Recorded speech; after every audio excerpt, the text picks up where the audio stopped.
Hello, everyone. Where did my camera go? And why is it showing Balatro? No, excuse me. Give me a second. Everything's going wrong, as you can see. This is great. Where is my cursor? Okay, we'll do this the old fucking fashioned way.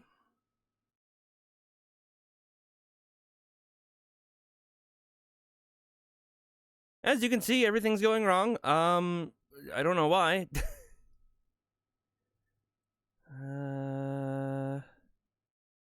not even showing up as a thing. No, there's NVIDIA.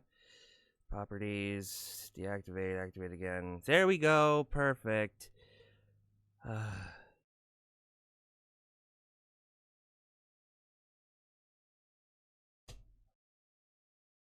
Okay, and now we switch to the correct place to go. Where is that? Where am I? Where am I going? No, this is the correct place to do that. God damn it. Deactivate, activate again. Oh, are we doing this again? Oh, are we doing this? Oh, this is fucking perfect. Oh my god. Love this. Okay.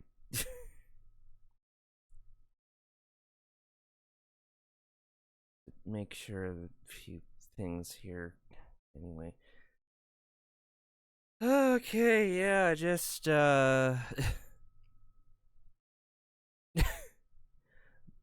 with me as I attempt to do this shit again.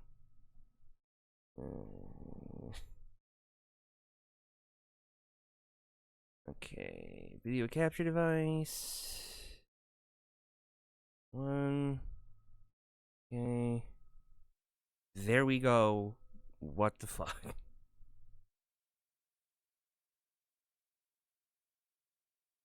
Let's get this all the way down to where it needs to be.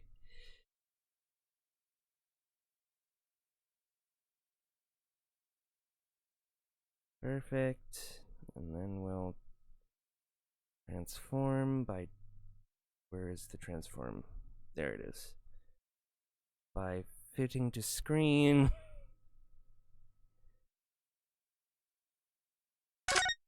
Okay, you guys can hear that, so that's good, but you need to turn it down. So you guys can hear it and my voice. Maybe turn it down just a little bit more. Alright, hello everyone!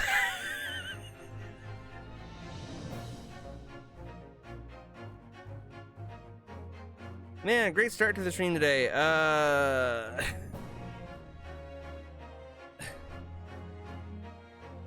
didn't do my fucking vocal exercises. I lost track of time. Well, not lost track of time. Well, technically lost track of time.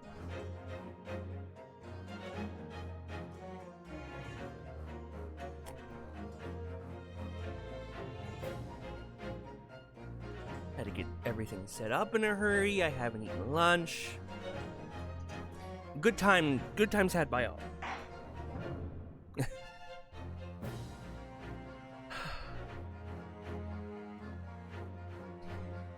That being said, we're back. I am so sorry for yesterday. I for a while have just been, even through streams, have been in kind of a rough place mentally.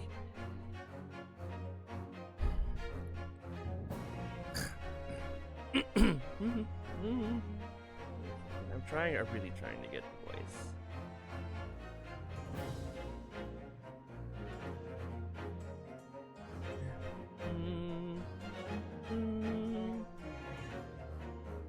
This pitch, this pitch, no, this pitch.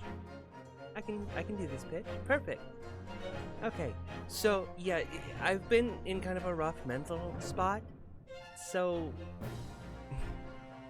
you know, and yesterday there was just something that soured my mood, and I was just not, I was just not having a good day. I was just not having a good time. eventually I did start, you know, I was getting better towards the end of the night, and I was in call with friends and all that, so I did eventually get better, but, you know, it just went some time. I'm definitely going to be doing the exercises on break, because this is definitely faltering. But as it falters, let's go ahead and get some Grave Days of Charlie Chronicles running, huh?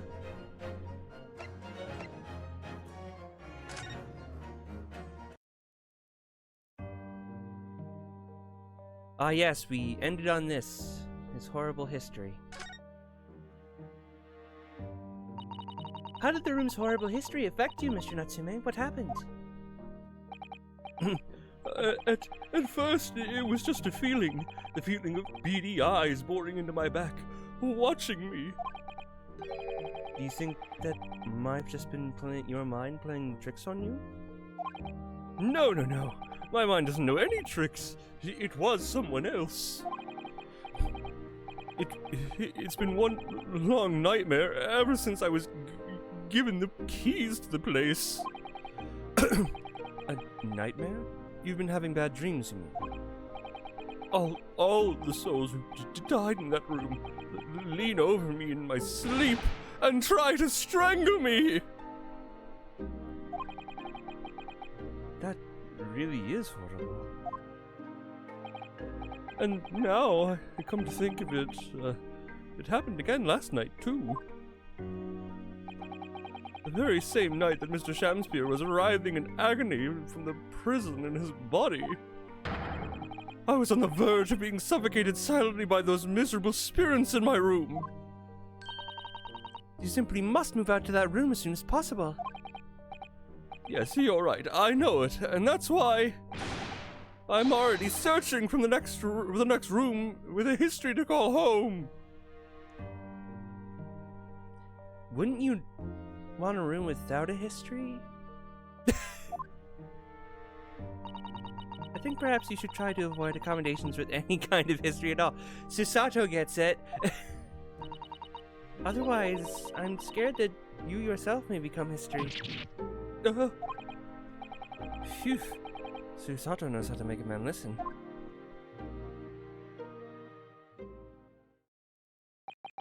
Of course, my lord of the manor is worried about the curse on my room as well. You mean Mr. Geradev? Yes, he knows that if people keep dying there, he'll never be able to rent it out again. That's true. I, for one, wouldn't go near the place. Perhaps that may explain why the landlord pays so much attention to the gas lamps and the tenants' movements. You mean because he's worried about their well-being? He does seem to have an unusually keen interest in the amount of gas in the house. Must be a reason why he keeps such close tabs on the occupants of his let rooms.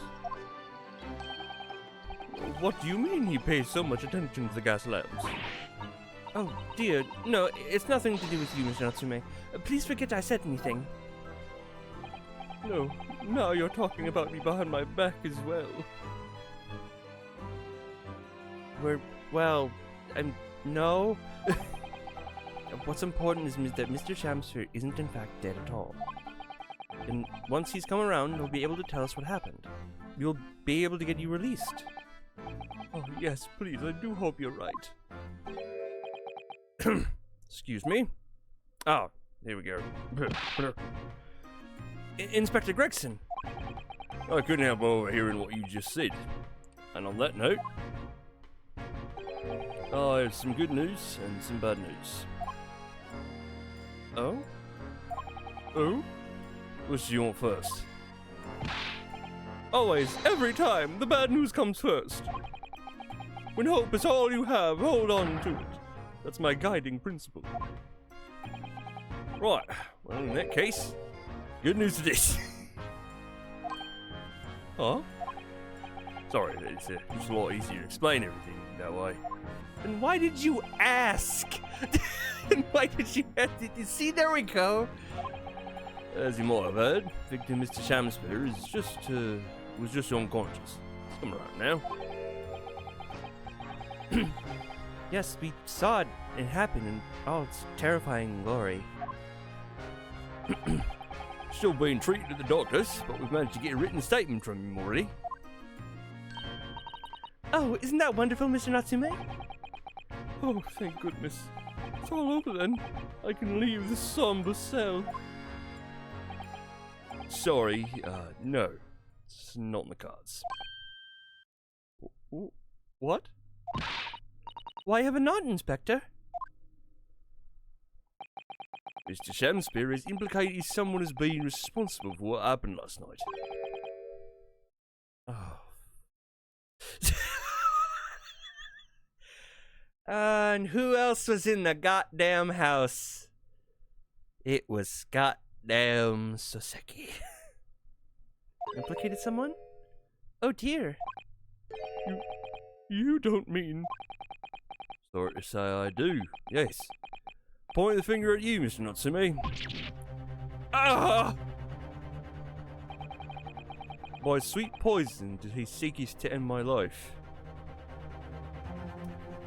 Is he going to speak like that in the entire time? The wickedest caitiff, Mr. Soseki Natsume. No! No! So I'm afraid you'll be appear in this court as planned.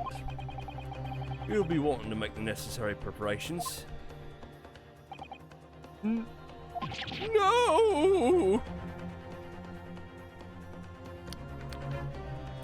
Looks like the conversation they had wasn't as pleasant as Mr. Soseki Natsume had initially, told us. And so, once again, Soseki-san found himself having to take the dock in the Old Bailey. Whether his room was haunted or whether he was just terribly unlucky, I knew I had no choice. The following day, I would represent him in court and do my utmost to break the curse that blighted him. Well, and this is officially the point where I am blind. Man, if I had just continued a little bit last session, we would have been able to have a perfect cutoff point. Good job. Yeah, save your current progress. Yeah, let's do that. No, let's go to break. I'm kidding. It's been 20 minutes.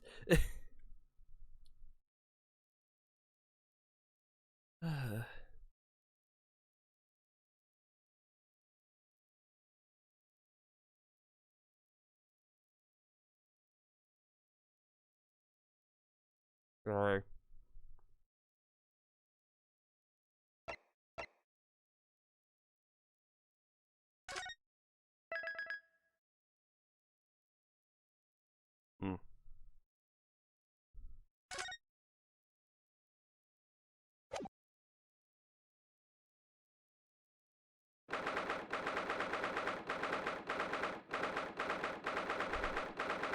Seconds February 9:23 a.m. The Old Bailey Defendant's Antechamber. The Old Bailey. This always makes me feel strange.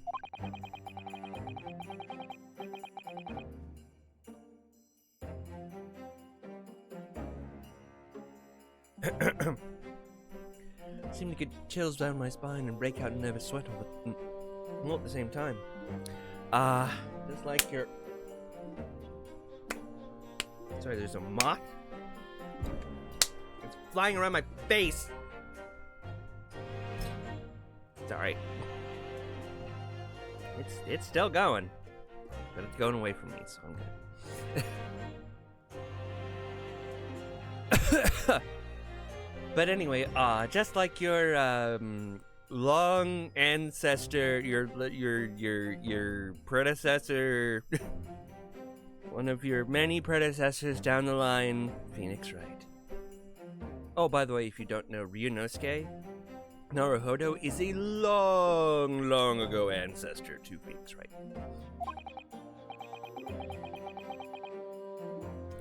Well, I didn't think I would be back here so soon. That's my line! Good morning! Good morning, Mr. Natsume. It was only 2 days ago that I was declared not guilty here. Yes, we somehow managed to prove he didn't stab Miss Green in the back. But now this! Another morning, another murder, and here I am again in this hellhole! Can't keep coming to court!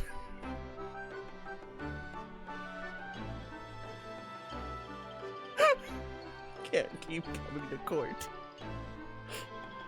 Oh, Mr. Natsume, don't change, don't ever change. I'm beginning to think he's right. It really does seem as though he's cursed. Mr. Naruhodo, I'm afraid I have bad news. Oh? Mr. Natsume, good morning. Yes, morning. So, here we are again. Yes, again.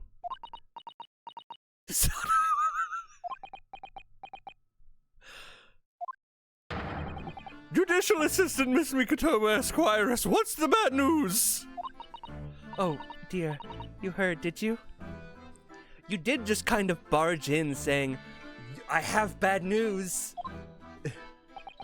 If you come in shouting at the top of your voice, people can't help hearing what you say.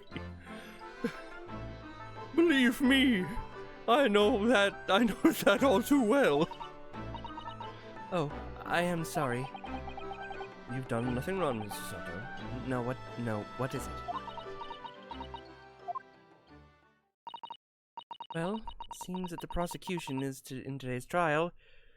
Well, of course it is, isn't it? It will be led by Lord Barrick von Zeeks. Yep. Van Zeeks? Ah! Oh, no. The Edgeworth equivalent in this game. The so-called Reaper of the Bailey was a legendary prosecutor in the land, who I've beaten at least 4 times.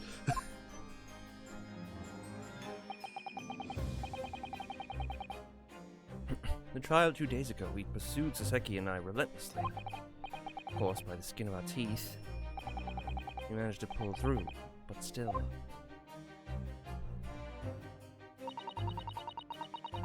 Perhaps Mr. Natsume's acquittal in the last trial wasn't the end of the matter after all. Yes, I know what you're thinking. Legends of the Reaper, it says, nothing can save a person in the dark when Lord Van Zeeks is the prosecutor. Oh no! But even if a person is found not guilty, the accused will meet a mysterious end one way or another. I've experienced it firsthand.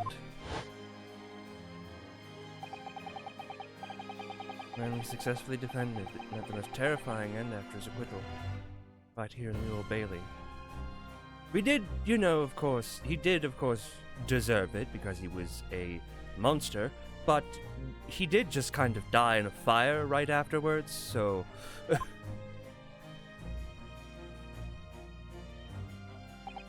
Oh, no, do I have to put up with those ice-cold eyes boring into my soul again? Cursed by evil spirits and now by the Reaper! Pair of petrifying perils, potentially! Never change, Saseki.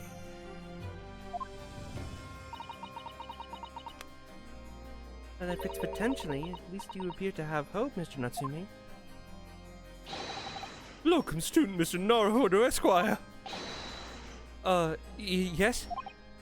I'm innocent! You have to believe me! You more than anyone now. Don't worry. I'll be your steadfast ally every step of the way in this battle. I promise. And this promises to be a hard battle, I fear.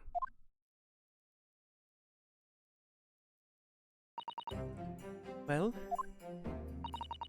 the trial is scheduled to begin shortly. We should move into the courtroom. Let's go. Oh, yes, I forgot to say. I'm afraid he won't be able to make it. Mr. Sholmes, I mean. That's probably for the best. Oh? If he were here, I might be tempted to rely on his help. And that could be seen as weakness, and if Lord Van Zeeks were to notice, he'd prey on it mercilessly. At least that's my gut feeling. Mr. Naruhodo. You're right. Yes, you're so right. Oh, well said, locum student, Mr. Naruhodo Esquire, well said. Swear on this sword at my side, and on the spirit of Kazuma that it harbors. I'll show him what a Japanese lawyer can do. I'll set you free, with honor. Oh, yes. I'm not gonna lie, that gave me tingles. That's a good one.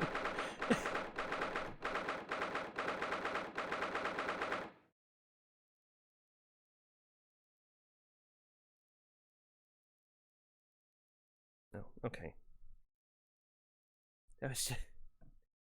I just got a message from Sunflower saying like, "Oh wait, hold on, I'll join the stream in a second." Just give me like 30 minutes. Oh, that's right. This guy's the judge in British court. I forgot about him. I forgot that he looks even more like Santa Claus than the actual judges in the actual Ace Attorney game. Hold on, let me get my old British man voice ready. In the name of Her Majesty the Queen, I hereby declare this court is in session. I now call upon the counsels for the prosecution and defense to declare their willingness to proceed.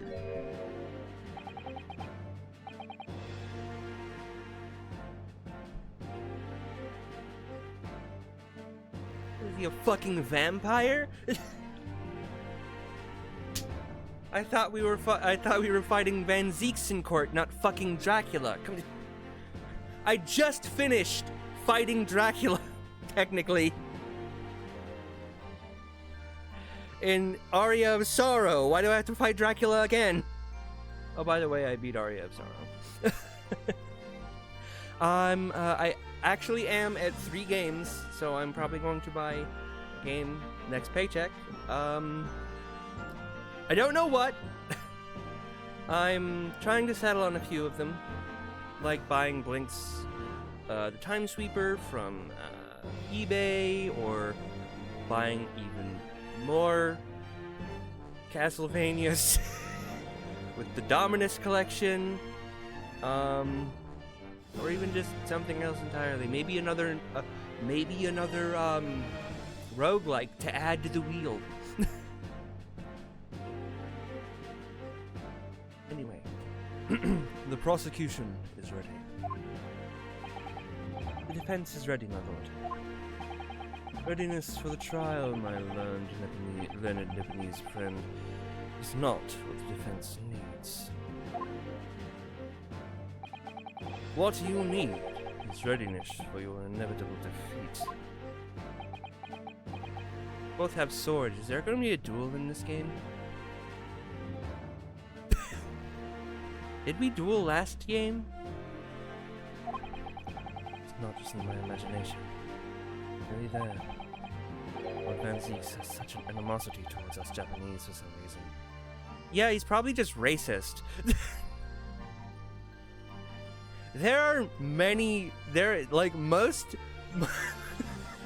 A good portion of the English people in this game are just racist towards Japanese. Because they're like, ew, oh yes, guffaw. The Japanese, the inferior Japanese. Guffaw. Sorry. It was some time ago that he first became known as the Reaper of the Bailey, I believe. The past few years he hasn't appeared in court at all. Yet now he's back in the courtroom. For some reason. Only when I'm defending. Reaper. It's a curious disdain for us Japanese. Prosecutor shrouded in mystery. No? Not yet? Still, this isn't the time to be pondering that. I have to concentrate on Sasaki-san's trial. Furthermore, I now call upon the 6 ladies and gentlemen of the jury. You have been chosen at random to represent the will of the people in this trial. Are you ready to fulfill your duty? Oh, this guy. Absolutely. I have a feeling this Larkin wasn't using before. Aren't you supposed to be impartial?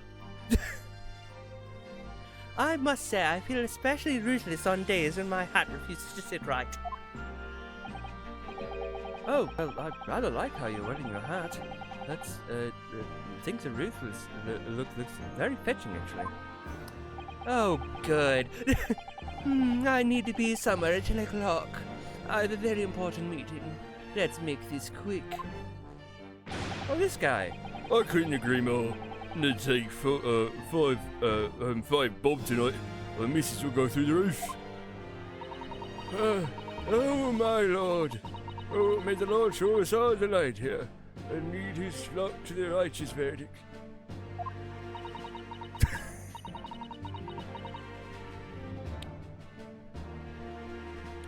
The British jury system is so very different to our own, isn't it? Yeah, because we have no jury in those trials.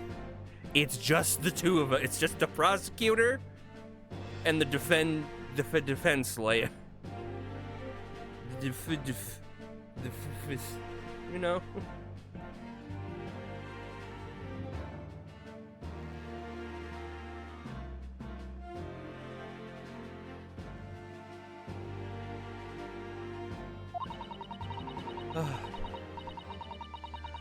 Voice acting Palooza once again. Quite extraordinary to think that the power of judgment is in the hands of the 6 members of the public. The judge can only pass sentence when all jurors are in agreement about the defendant's guilt. That does remind me of the movie 12 Angry Men.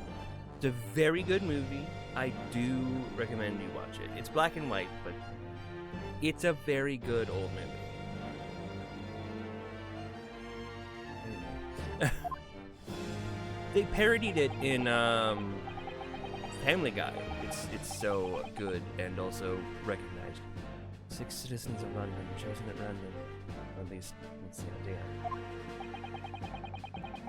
Yeah, chosen at random, by the way, does mean we get to see most of the same people.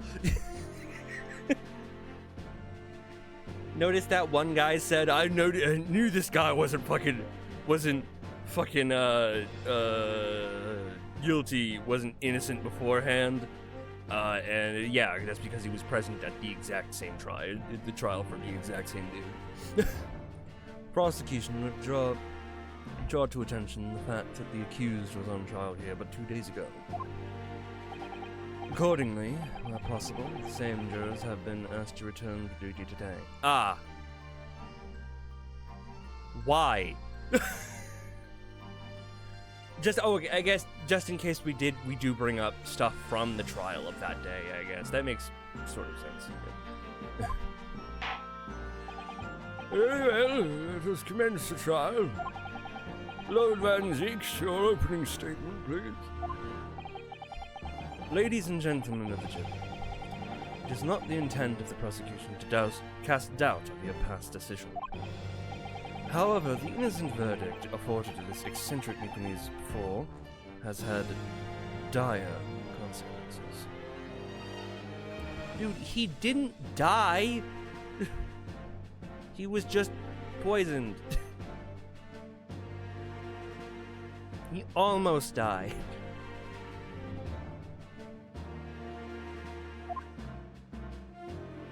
God, the point. Did the accused repent for his wrongdoing in that affair? Far from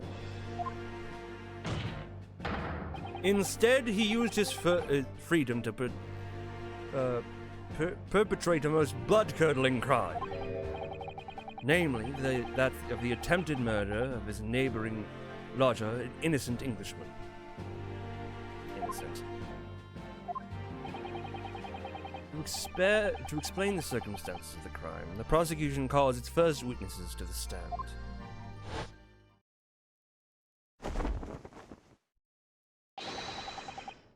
The detective responsible for investigating the scene, and the accused himself. I really wish that, like, when he threw his cloak, we would just pan to Naruhodo, and the cloak is just floats gently onto his face. He has to pull it off. Like the coffee cup in, Trials and Tribulations, I think it's called. Witnesses, your names and occupations, please. Yes, sir. Tobias Gregson, Detective Inspector of Scotland Yard's Homicide Division. Saseki Natsume from the Empire of Japan. My government ordered me to come here as a student to study your language and culture. Mr. Natsume. Yes, my lord, sir. I'm quite sure I'm not mistaken. You swore an oath never to set foot in my courtroom again?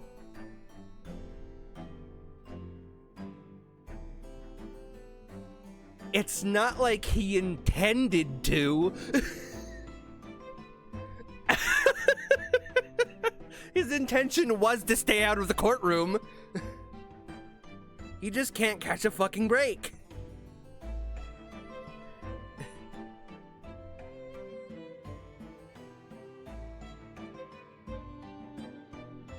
Wait a second, goddammit.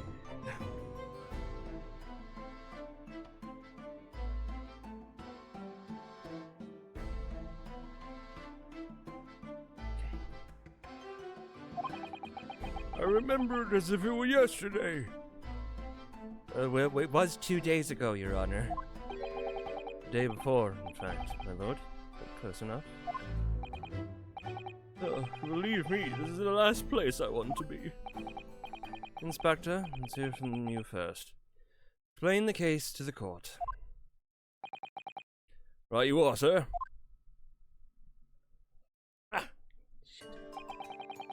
The incident occurred at the Garridave household where the defendant was has lodgings.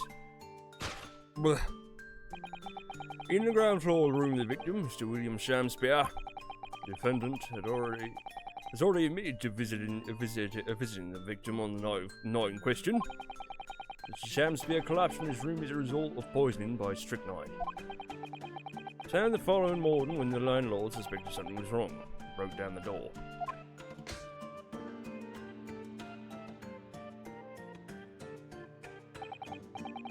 This means, I presume, that the door to the victim's room was locked at the time of the incident? Correct, my lord. It was locked from the inside, making entry or exit from the room impossible. Well, not impossible. I think we're gonna have some words about that. Although the victim, Mr. Shamspeare, lives to tell the trial. He very nearly didn't. Man was off wide heaven when we first found him. I was the first officer on the scene, my lord. I have a photographic print here that I took at the time to show it looked.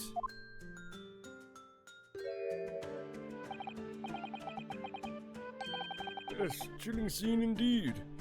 Man looks very much deceased.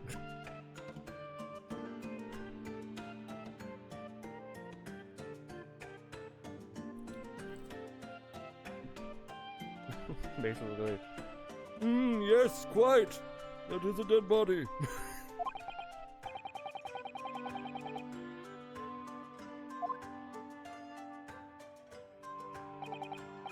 Very well. I shall accept this photographic print as an evidence for the court.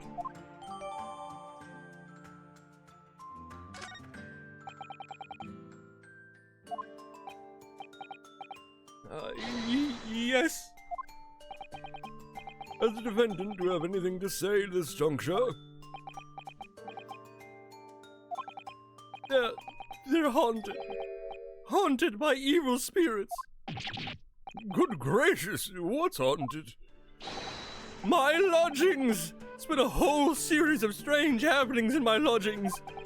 The tenant before me died in mysterious circumstances, and a woman was stabbed by no one on the street. My neighbor was poisoned, and me, what about me? I've nearly been killed countless times.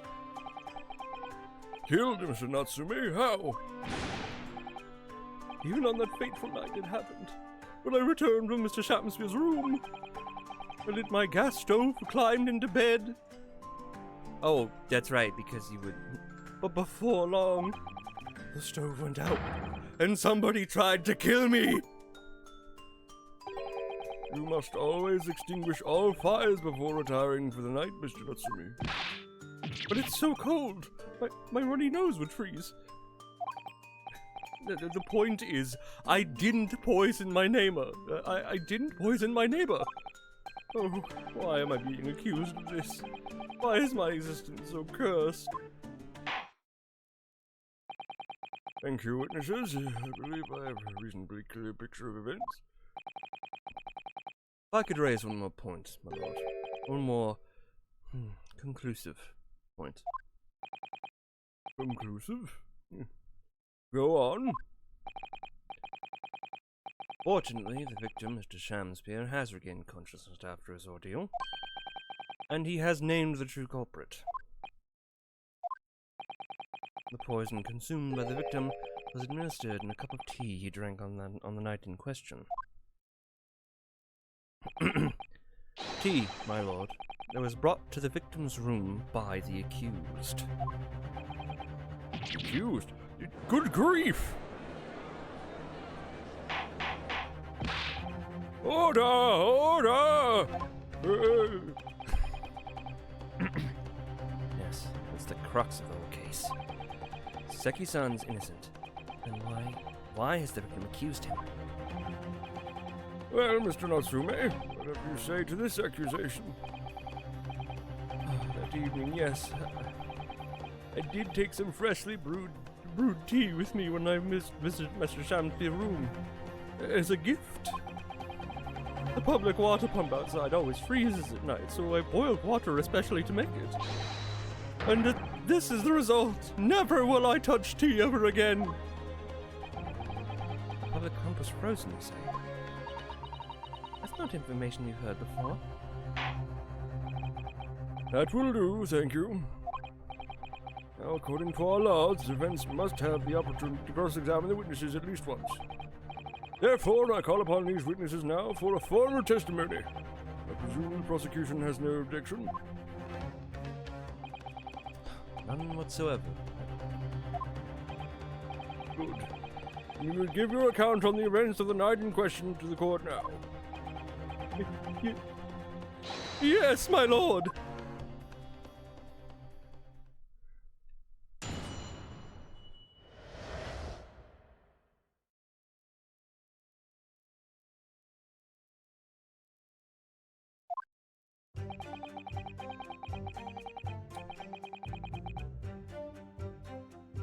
Or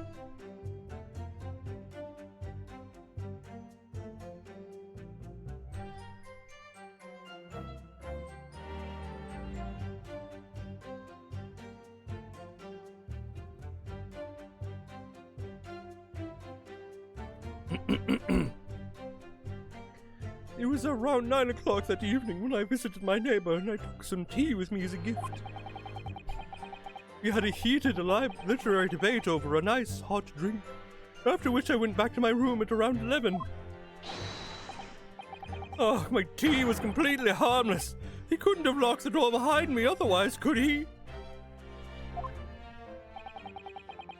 Strychnine takes some time to effect on the body. People don't keel over immediately after taking it. The victim could have been perfectly able to lock the door after he gets left. The argument still stands.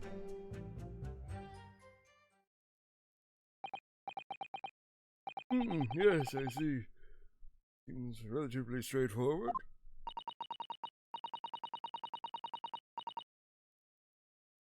Excuse me, but that testimony does raise one rather crucial point, I think.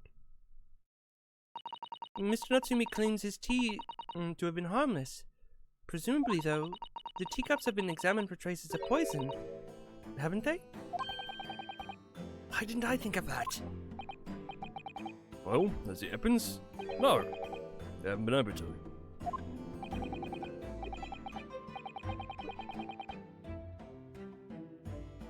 One, how did you know it was strychnine then? Two, what the fuck were you doing? It never fails. It never fails. In the Ace Attorney game, the motherfucking police always have some sort of incomplete investigation. Swear to God. Hand to God, every time. Jesus fucking Christ. Did I hear you correctly, Inspector? Scotland Yard has failed to examine the suspect's substance? How could you have overlooked something so important? Isn't that the first thing you should have done? My learned Nipponese friend is falsely incensed. The inspector said Scotland Yard was unable to examine the tea. Not that it was overlooked. Unable? Why? Simple enough. There's no lift or drop. Oh, must have been very thirsty indeed.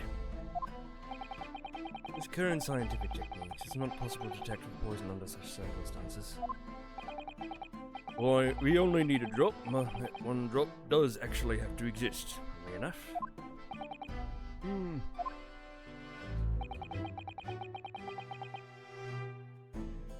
So, like, where does that leave us then, though? How do we know he was poisoned? Medical examination, never mind. There's nothing other than the tea that passed the victim's lips on the night in question.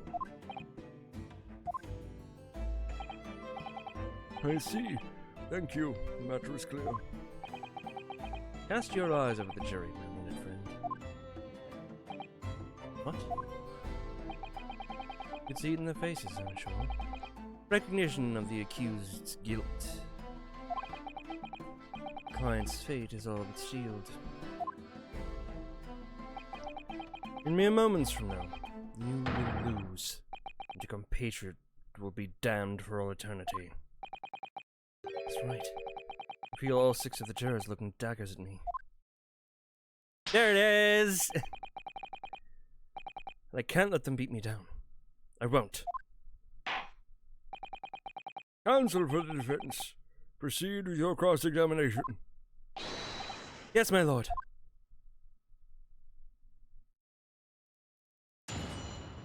Cross-examination. Catastrophic night.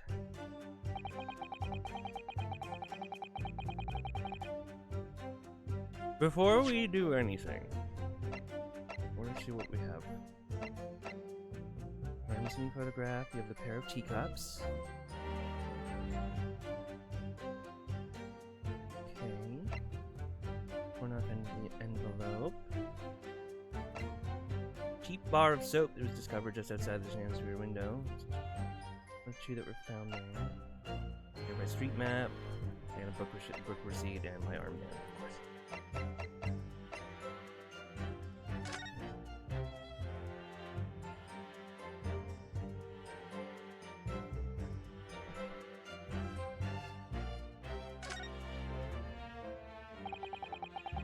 I'll see the cup that Mr. Shamspeare is drinking from then.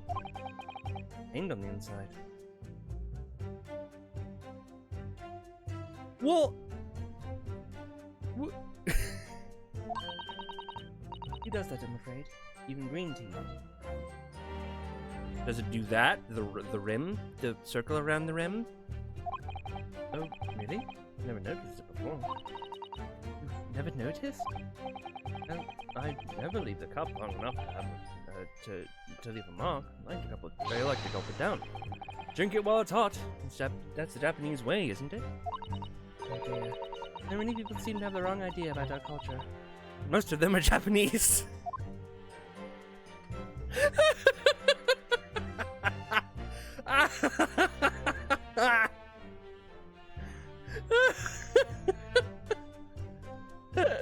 Most people have such a wrong idea about our culture, and most of them seem to be Japanese.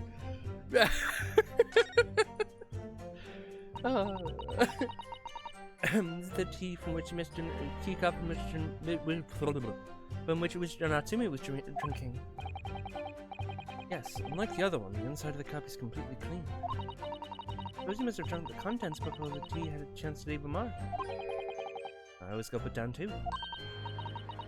Sorry, Mr. Naruhodo? Well, if you just sip it little by little, it goes cold. Clearly, I shall have to instruct you on the proper way to take tea.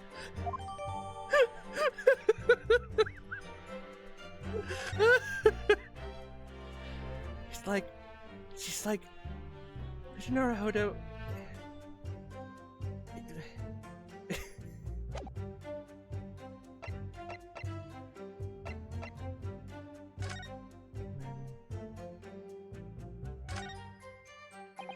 Whoever opened this envelope didn't bother with a letter openers or scissors, did they? Yes, whoever opened it was clearly someone with an unrefined temperament. And judging from the angle of the rip here, this person in question must have been right-handed. Swear-handedness comes up in so many of these trials.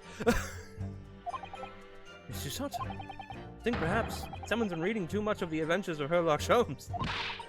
You can never read too much of it, Mr. Naruhodo, never.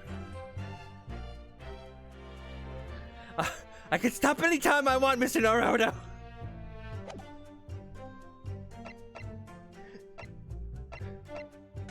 And don't try any of that, then stop bullcrap with me. Oh? What is it, Mr. Naruhodo? A bar of soap.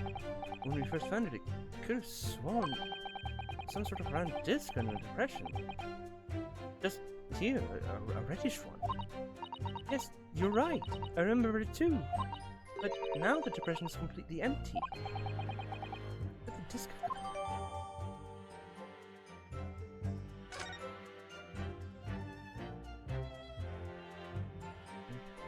Anything else? Still like it? No.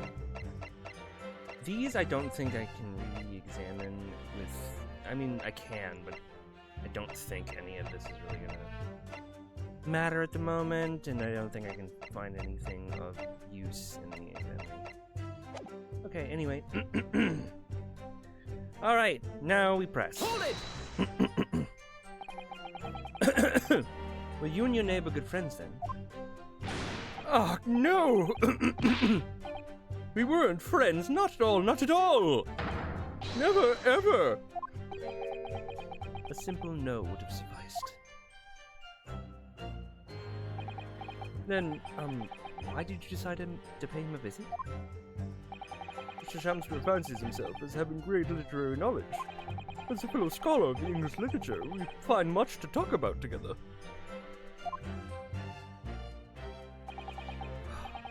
Now, no Nipponese could understand the finer points of English literature.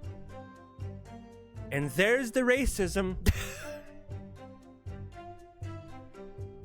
Cancel this man. Cancel him.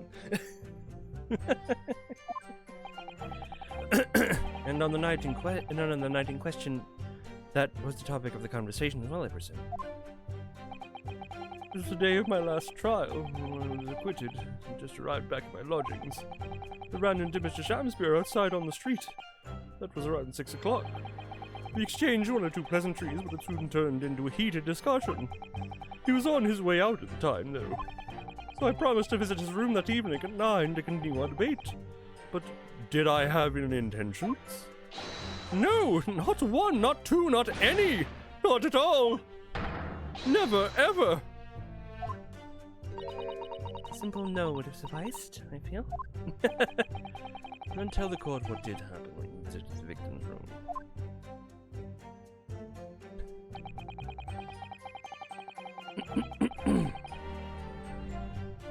We had a heated literary debate over a nice hot drink. After which I went back to my room at around 11.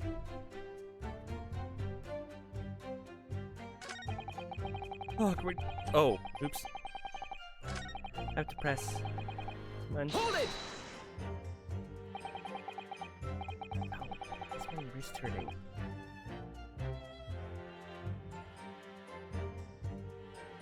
Literary debate about Shakespeare's work, I think you said, didn't you? Shakespeare? Ah, very worthy topic of discussion, conversation, I must say. Oh, yes, my lord. Romeo and Juliet. Who was stronger? It's a profoundly pleasurable parley. I really hope, like, I assume it's the emotional strength and not like the who would win in a fight.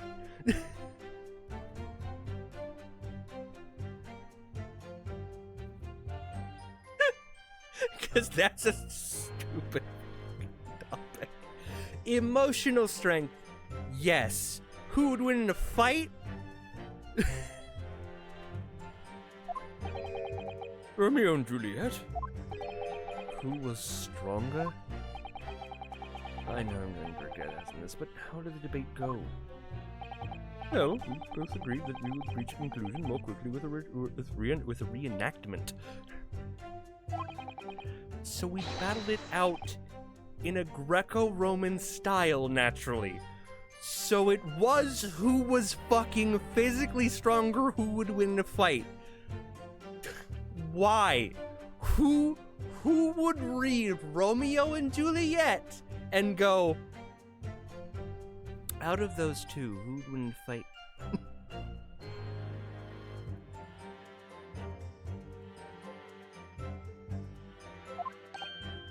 What? Mr. Shamspeare had all sorts of costumes in his room for just such a contest. So, when you say a reenactment, you mean you were actually in costume? He is Romeo, I is Juliet. And after vigorous, wild tussle, I as Juliet came out on top, a victory I'll cherish forever.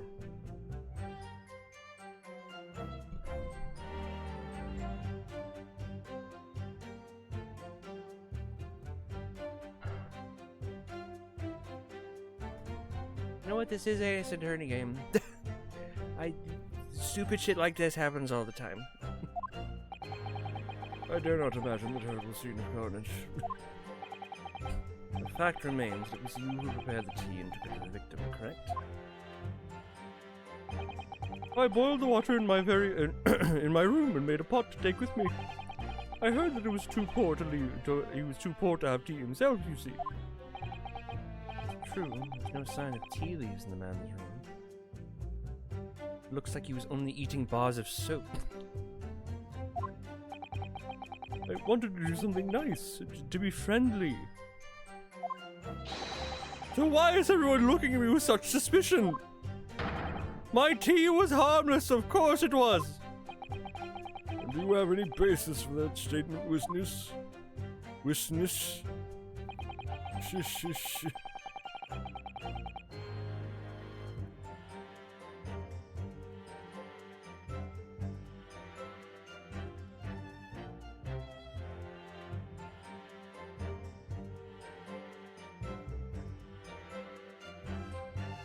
Sorry.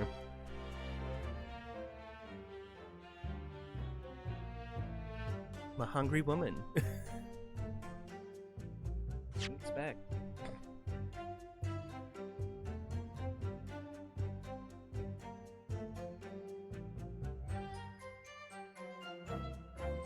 It also didn't even press that button.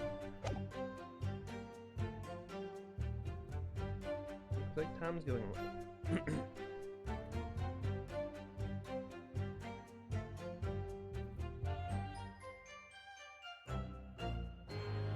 Oh, never mind. Apparently, he had said during his stream of Mario Kart World yesterday that he might have food poisoning. He's like, so anyway, no stream today.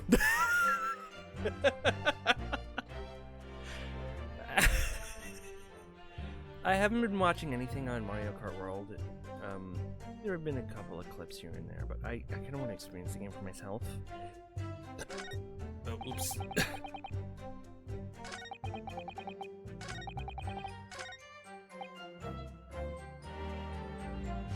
Do not present, goddammit. Press. Hold it! Yes, there was not a drop of tea left in the victim's room anywhere, was there? That's correct. Anyone would think the fellow had never had a pot of tea before. Must licked it dry. It's a pity, because one drop is all you would have needed to analyze it for poison. And you say you returned to your home at 11 o'clock, Mr. Natsumi? Yes, definitely. By heaven and earth, I'll swear.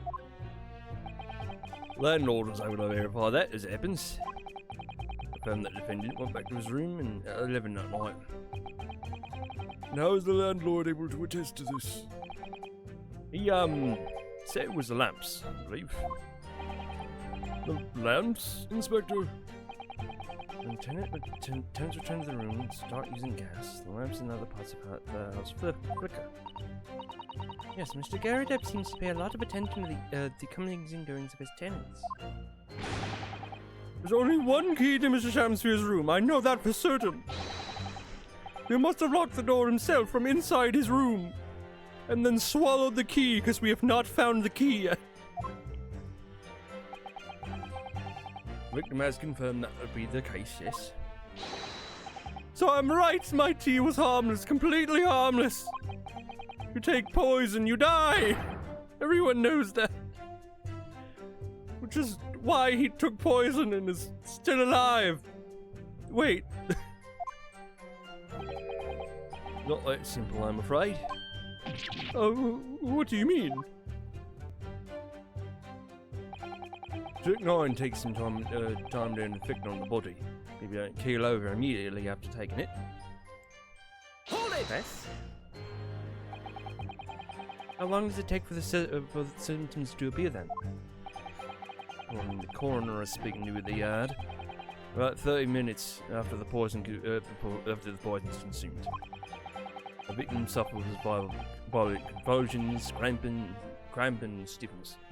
Eventually dies from asphyxiation.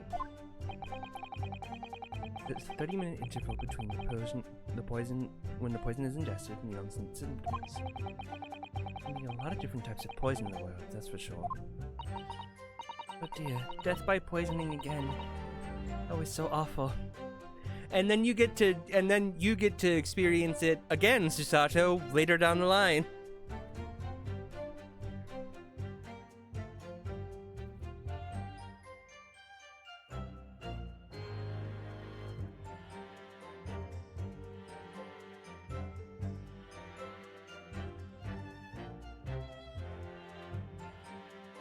Hmm.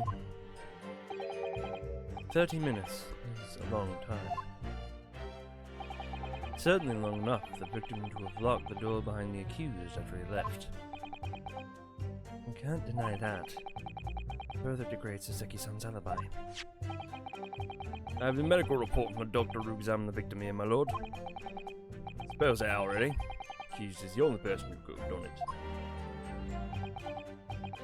Very well, the court will add this report to the court record as evidence. Alright, guess we're reading that.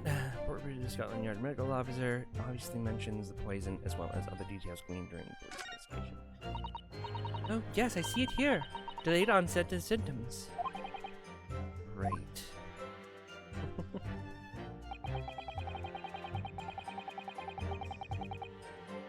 In a second, I'm going to examine the victim's medical report. William Shamspeare, 31. Ingestion of small quantity of strychnine. Toxic effects present 3 minutes after ingestion. High likelihood of the substance having been mixed with the tea the victim was drinking, but no sample could be obtained for testing. Investigative conclusions. The poisoning occurred at 1:30 a.m. on... Wait, at 1:30?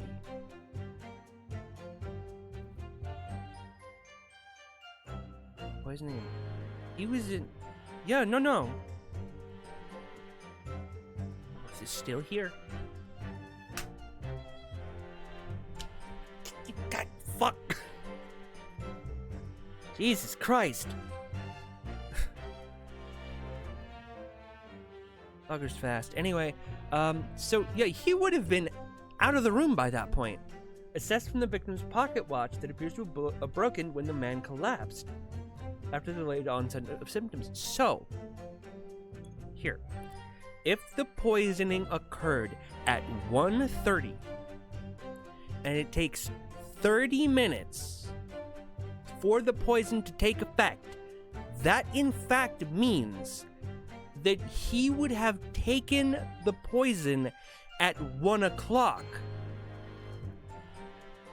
So, and Soseki was out of the room by 11.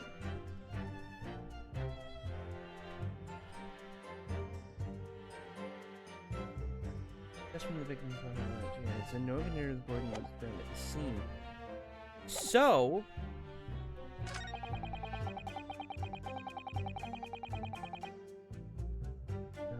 okay, where would the statement be? Unless he couldn't have been the door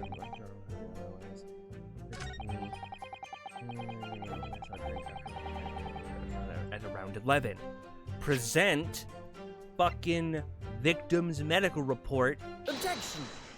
There we go, bitch! Mr. Natsume, you said it was 11 p.m. when you left the return to the room, correct? Yes! And Inspector Gregson, can we rely on the information in the medical report unconditionally? Of course we can. There's no problem with that report, Sunshine. Actually, I think there's a very big problem. Because there's a chronological inconsistency between it and the defendant's testimony. A chrono what? What are you on about?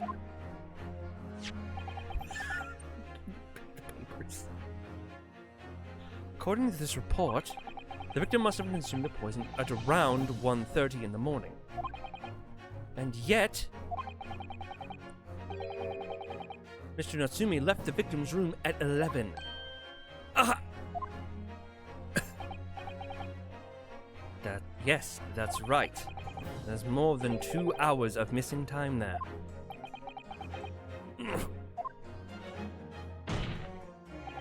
As usual, the police are fucking incompetent in this game. In other words, if there was a poison in the tea that Mr. Natsume brought to the victim's room, how could the victim have fallen ill to it 2.5 full hours after the defendant left? Both of them. The exact same manner. The defense's argument is entirely reasonable. How do you respond, Lord Van Zeeks? He, of course, has a response. He's going to throw the fucking wine. Or he's going to stir it. And not even drink it. Pray forgive the discourtesy if my mind has wandered. I was considering what cuisine would be best to complement the contents of my hollowed chalice this luncheon. How could it could have happened, you asked? I'd hate to shatter illusions, but my Nipponese friend appears to be chasing a phantom idea. A phantom? Is it so hard to imagine that the victim drank his tea after the accused had left? For example, at the time stated in the medical report, yes, at around 1:30. Objection! Mr. Natsume brought the tea with him to drink together with his neighbor. And in Japan, there is a well-known saying. Drink tea while it's hot. Well, not in here in fucking England. Ya dingus. Objection! And in my country, there's an even more apt saying. There is nothing more refreshing than cold tea. Is that an actual saying? The point is, it was such a long gap. there must be other ways to explain explain how the victim came to be poisoned. Other possibilities. What sort of possibilities, Counsel? Soap. Well, for example, that man could have had another visitor. Another visitor? A very bold assertion, my learned friend. From who has nothing to substantiate it. Or the victim could have taken the poison of his own volition. Like, by soap. You suggest this may have been suicide, Counsel? Objection! Mr. Shamspeare had categorically denied suicide. The idea can and must be discounted. Objection! But he could be lying.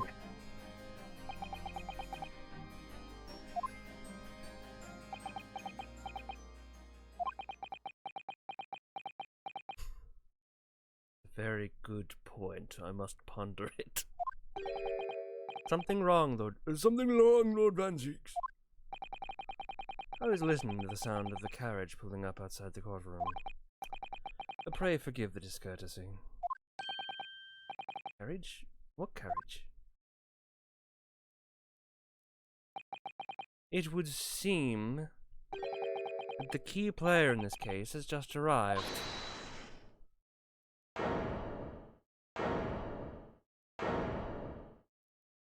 Here he is. Out, out, brief candle. Life's but a walking shadow. Dear Jesus.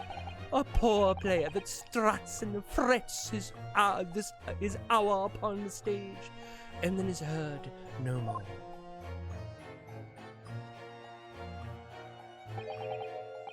It is a tale told by an idiot, full of sound and fury, signifying nothing.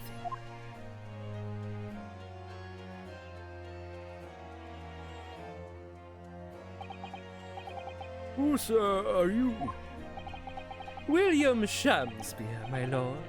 Alas, 'twas I undone by these bitter events. I am the victim. What's he doing here? Why does he have a scepter? The prosecution seeks to call this gentleman to the stand. With his testimony, my learned friend's futile resistance will be utterly crushed. You're calling him as a witness? Very well, Counsel. Grant your request with interest. I'm curious to discover what the court shall hear from the victim himself. And you'll have to wait to hear what the victim has To say for himself, because I'm gonna go on break. We're gonna go on our usual 10-minute break, and I suggest you guys go get a snack, go get a drink, go to the bathroom, stretch your legs, feed your animals if you have anything to be fed, and also look. And as always, we'll have our good friend Sora ring the stream while we are on. So we'll see you guys in 10 minutes.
All right, we're back.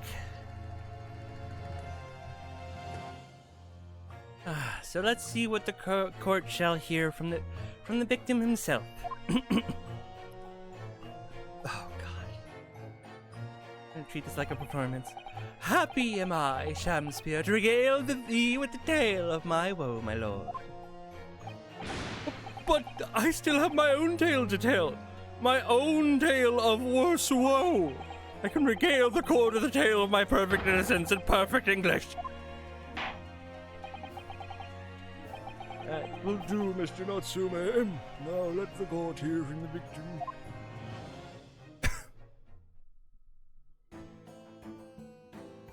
This guy, who is this? Oh, that guy! But who's this other man beside him? That was the guy that, like, fucking fled! Yes, I think I feel sure we've caught a glimpse of that man before. State your names and occupations for the court, please, witnesses.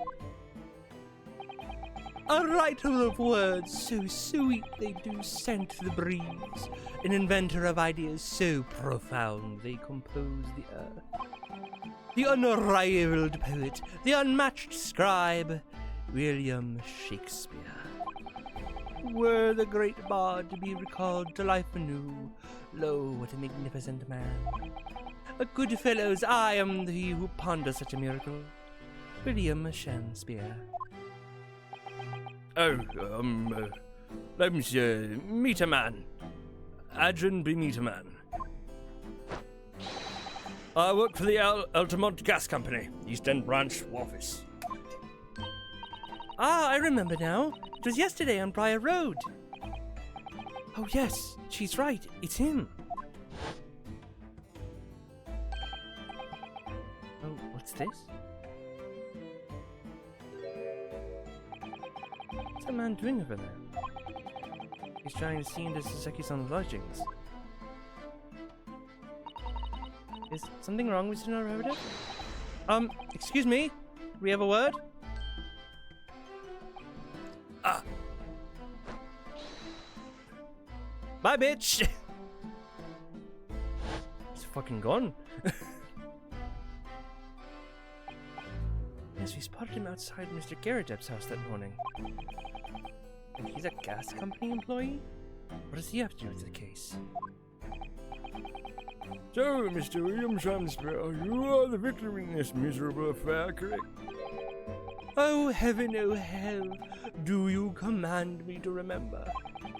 Sweet poison that did cross me and mine innocent lips. I subpoenaed him for the trial, with the doctor's permission, naturally. Hearing this testimony of the aggrieved will remove any room for doubt from the jurors' minds, I'm sure. Behold, you have only to rearrange the letters of my name to see that me is a seraph, an angel indeed. Ah, thus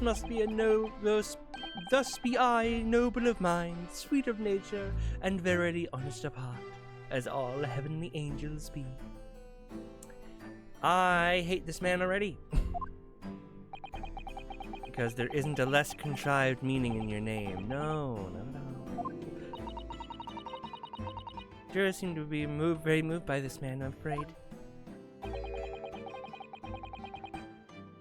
They're actually taking this seraph anagram idea seriously.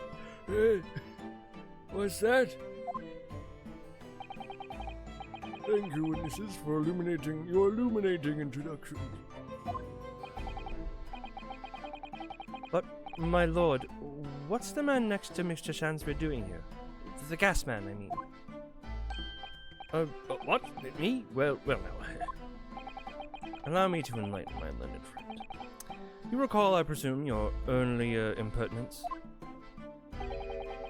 When you suggested the victim had another visitor in his room on the night in question? And moreover, that the victim is a compulsive liar? What? And no, I didn't quite say that. The young chin stroker here is here to controvert your wild claims conclusively. Is that not so, Mr. Meatman? Hang on. No, I'm just here. What? I hereby call. So, like, we're just gonna not. But tell the court as loosely as possible what happened on the night in question. One may smile and be a villain. Yes, it doth pain, but let the truth be spoken. The truth of that wintry night of my discontent.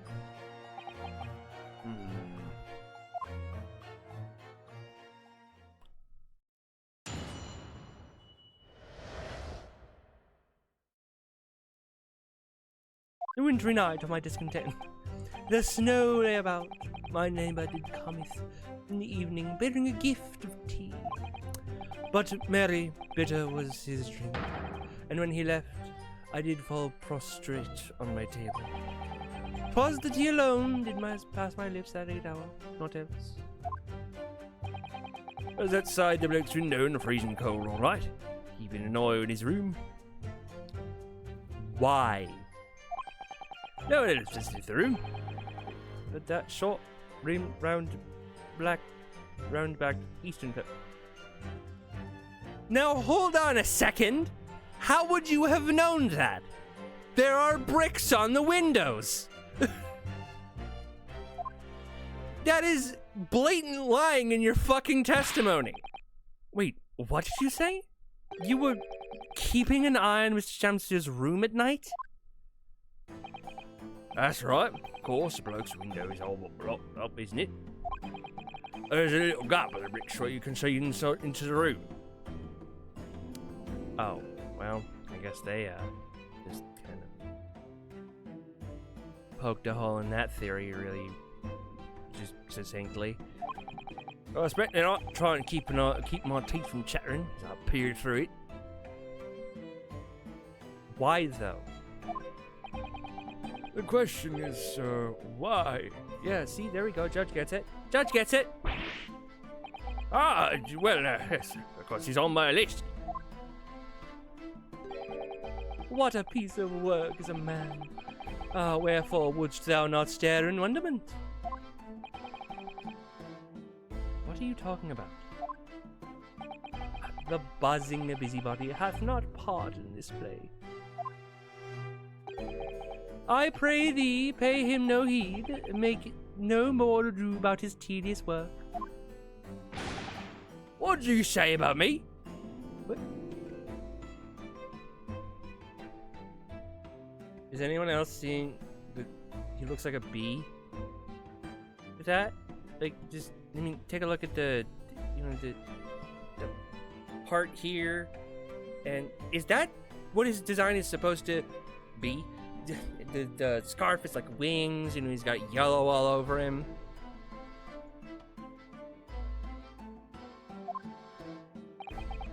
Calm yourself.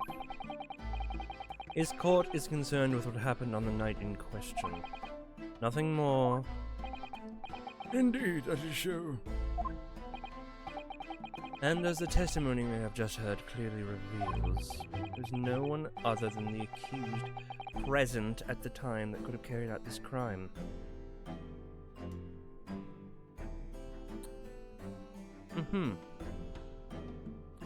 Yeah, I have some suspicions on that dude Meterman. Yeah.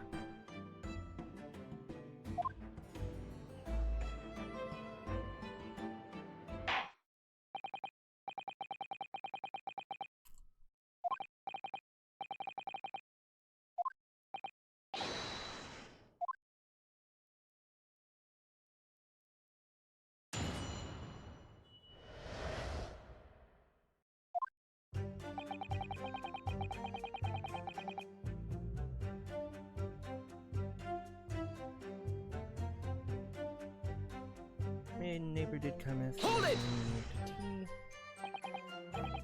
To be clear, by neighbor, you are referring to the defendant, Mr. Natsumi.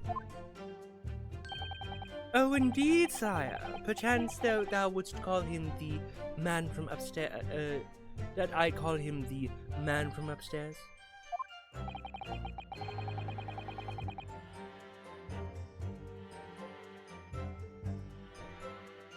Can you stop calling him Nipponese? Just call him Japanese. And at what time did the mustachioed Nipponese visit you in your room? Our meeting was promised for the hour of 9, and lo, did he come to attend a gift of fragrant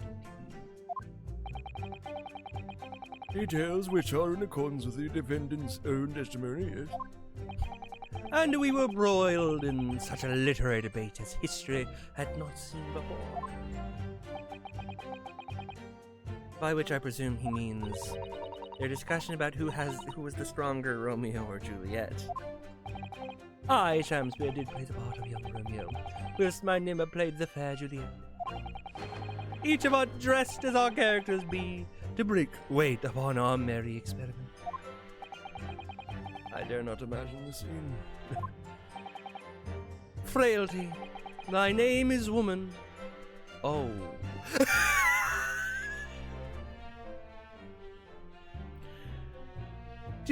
Do keep in mind that this was a game that was set in the 1800s in England.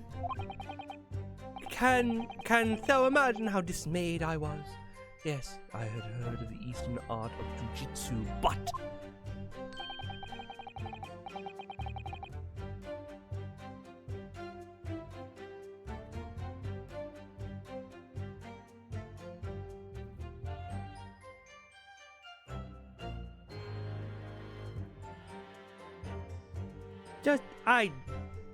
look, I need to know.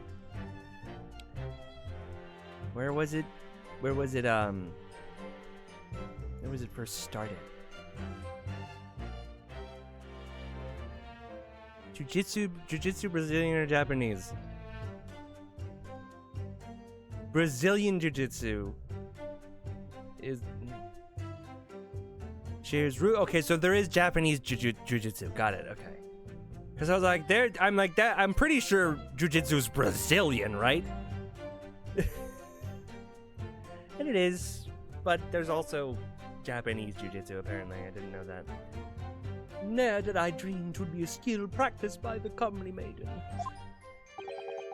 Juliet beat Romeo up? That's not hearing our case. That's not helping our case. I believe the court has heard enough about your earth-shattering literary debate. Perhaps you could reiterate your statement about the tea that the accused brought to your room. My liege, I am thy servant. Gladly I would do thy bidding. God. But merry bitter was his drink. Hold it! Let me stop you there. Mr. Natsumi left your room at 11 o'clock, but it wasn't until after 2 that the poison made you collapse. This amounts to more than 3 hours of missing time. What is he doing?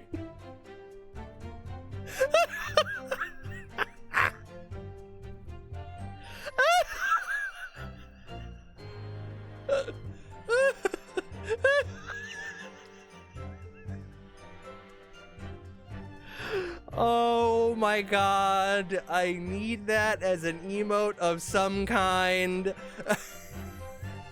Please tell me someone has already made this a GIF.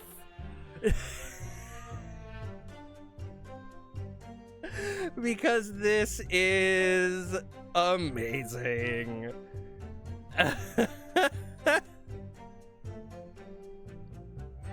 Give me a second. If I have to make it myself, I do have to do something really quick. Give me 1 second. I just need to make that invisible.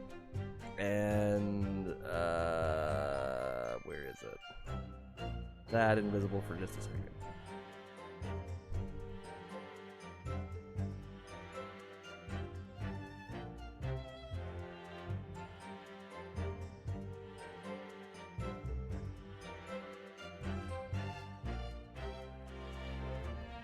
Okay, he's done a few cycles of it. So if I have to make the GIF myself, I will. If the defendant had really put the poison in your tea, that 3-hour window of time is something that you're going to have to explain. Gladly, 'tis an easy task. What? I did drink of the tea, not while my guest didst tarry, but after he took leave of me. Faith was stone cold, but at 1 hour past midnight, verily my lips were parched. Objection! That doesn't sound normal. Nay, 'tis quite ordinary, sire. After all, thou wouldst recall our fiery debate. Amidst such argument there'd be no time for fiery tea. Romeo and Juliet again. Who is the stronger? Mr. Shamspeare, in summary, allow me to confirm. Did you not come here with the intention of naming your attacker? Oh, but of course, my liege. 'Twas the stooped lover of words did tempt me to shuffle off this mortal coil. We all know what that means. 'Twas the tea alone that did pass my lips that late hour, not else. Okay. Hold it! So, you didn't have any kind of evening meal? Dinner? Supper? Huh? Ha! Fie on luxury! Fie on gluttony! To eat thrice daily is but a waste of time.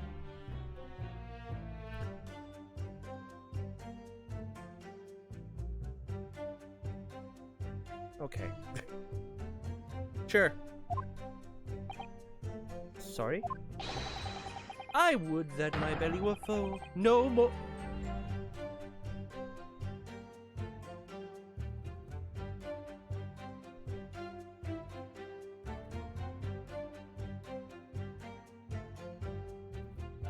If I have to make the gift myself, I will.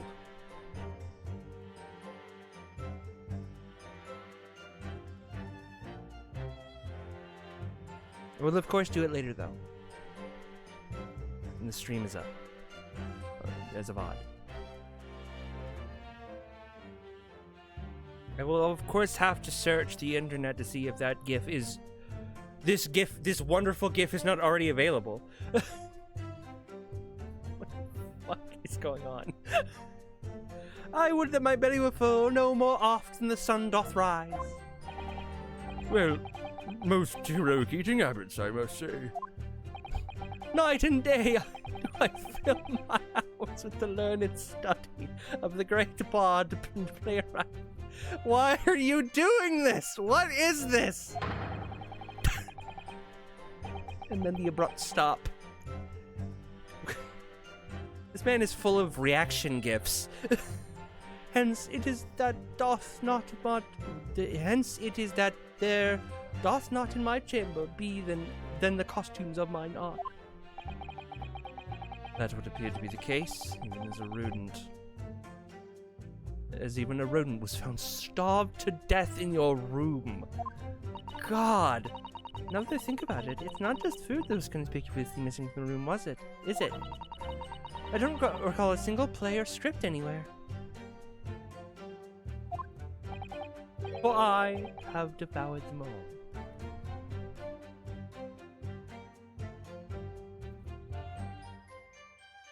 And I don't think he means by reading.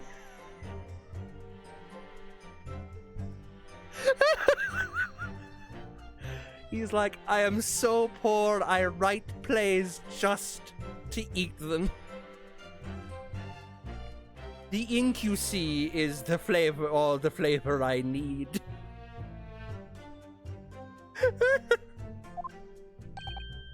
You've eaten them? Every word. Word be within my skull. Didst thou not imagine otherwise? Right, that wasn't misleading at all. No. Oh! No, okay, so he didn't eat them. He read them. What the fuck? Now, could you turn around, do you think? Which brings us to the conclusion that the only way the poison could have passed the victim's lips is in the tea.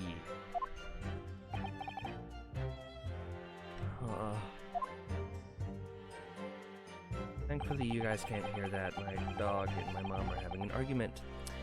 My dog wants the salad, and my mom does not want her to have the salad. Freezing cold at night. Yeah. Let's see. Press. Hold it!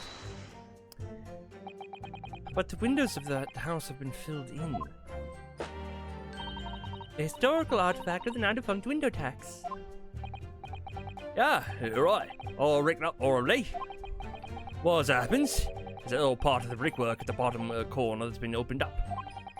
Looking in through that gap. Yes, there was a few bricks loose, weren't there? for some strange reason, a couple of bars of soap lined up on the ledge outside as well. Don't like going around poking my chin in other people's business, especially on freezing cold nights. You're a gas man. You kinda have to. Oh, them's me orders. So that's all I'll keep doing, as long as there's breath in my body.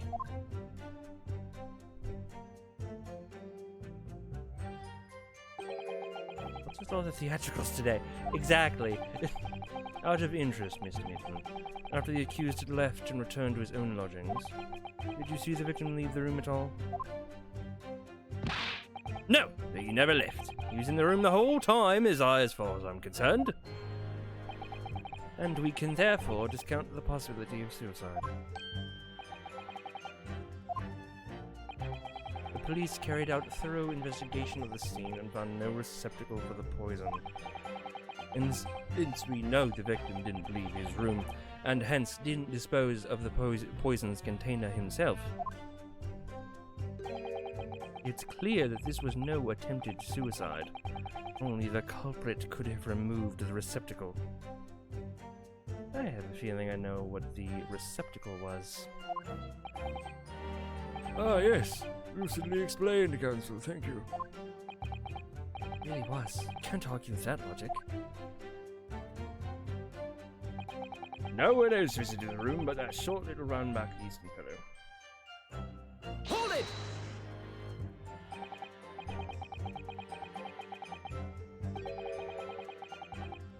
Objection!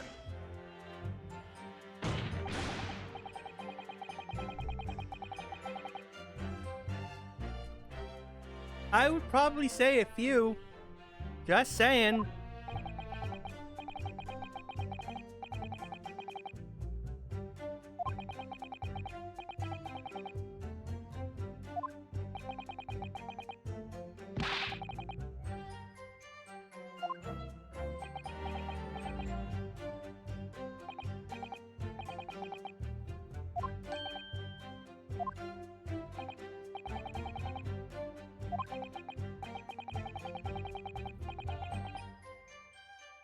Or the pre-dress.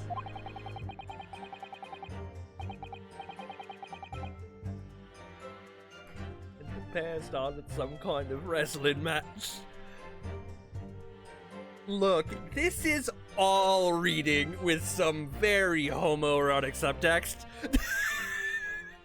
These two were not wrestling or fighting. They were fucking.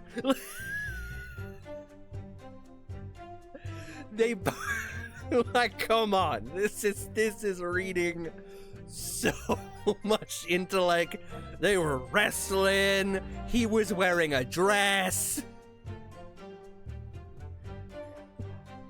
They both love literature. Shamspeare is very flamboyant, and I'm not saying that means he's gay, but it's very likely.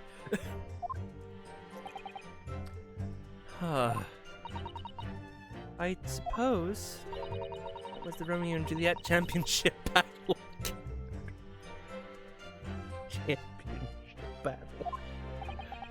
Mr. Majorman, allow me to confirm one final time. Apart from the accused, can you state with certainty that no one else is in the room in the night in question? No question, gentleman, gasman's honor. Hold it. Oh no. Taseki? Oh. Juror number 1. My lord! It is me, yes, Mr. Holman. Kept my mouth shut and listened up to now. This has gone on long enough. Are you all with me? Yes! Are we to understand that you, ladies and gentlemen of the jury, are in agreement with one another? And you've reached a unanimous decision? Too right we have! Are you all with me? Yes! Wait, no, the defense is in the middle of a cross-examination! To be honest, I was holding a little bit of hope for you, young man. Especially after you identified those few hours that follow the accused leaving the victim's room.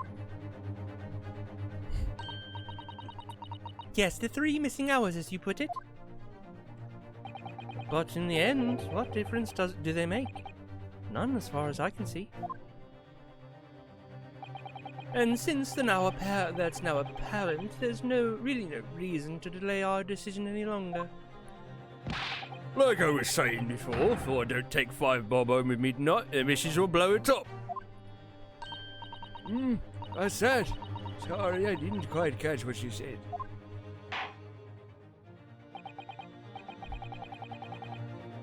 Very well, let the court be apprised of your decisions. Ladies and gentlemen of the jury, you will state your leanings to the defendant's capability. Guilty!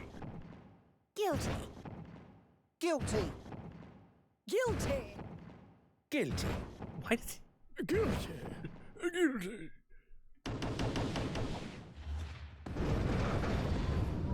I actually got his voice kind of right. All of you? Well, it appears the jury is indeed unanimous.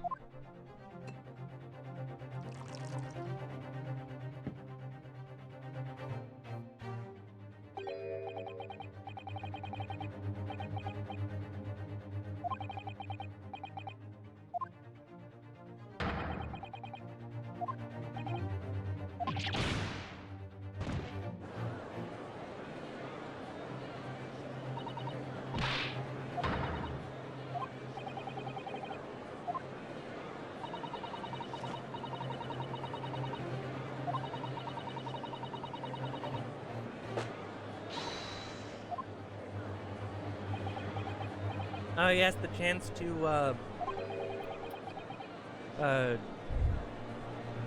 convince. Yeah, it's a summation examination. Yeah.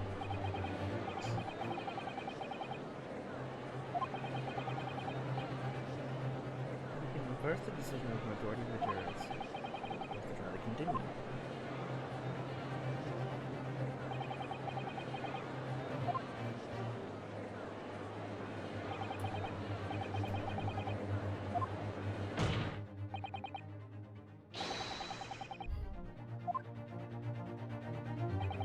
Why am I not surprised at my learned Ebenezer friend's inability to admit defeat?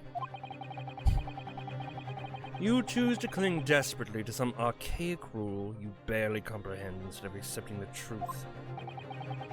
Certainly no defense counsel in recent times has exercised the right to a summation examination.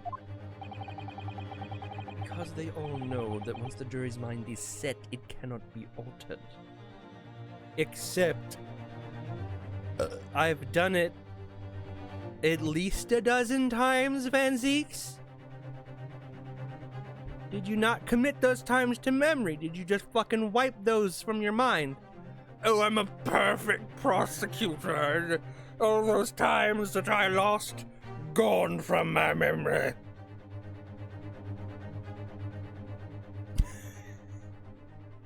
Sorry. Nevertheless, the right remains and must be upheld. The defense counsel's request is granted. The court will proceed with a summation examination, outlined in the Encyclopedia of British Law. Thank you, my lord. And you, are you and your fellows prepared, Mr. Foreman? Believe me, my lord, we know all about this young lad's tenacity. And we're ready for it. Very well. In that case, ladies and gentlemen of the jury, I hereby call upon each of you to state the grounds upon which the defendant guilty of the crime which he stands accused.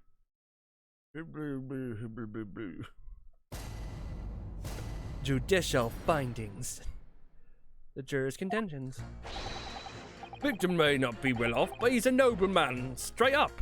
No reason to doubt the man. No reason to doubt the man. The man's probably an attention seeker and is definitely loving the fact that everyone's eating up his theatrics.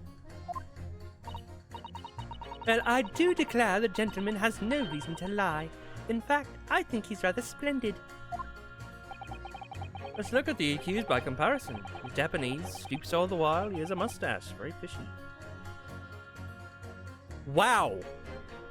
The fact that he stated he's Japanese first really just tells you all you need to know. There's no evidence to suggest the gangling actor is a fraudman. Besides the fact that he's an actor and can absolutely convince you. For now, at least. I really don't care. Like, I really just need this trial to end quickly. 3 hours is missing time. It's nothing when you reach my age, you know. As you get old.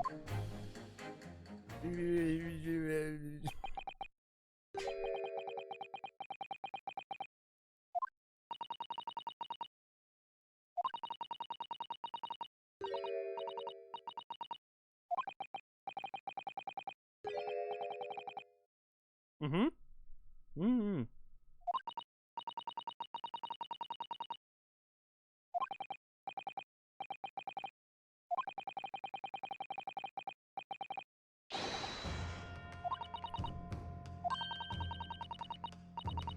Exactly how summation. Yes, please. I haven't played this game. So, what I found, by the way,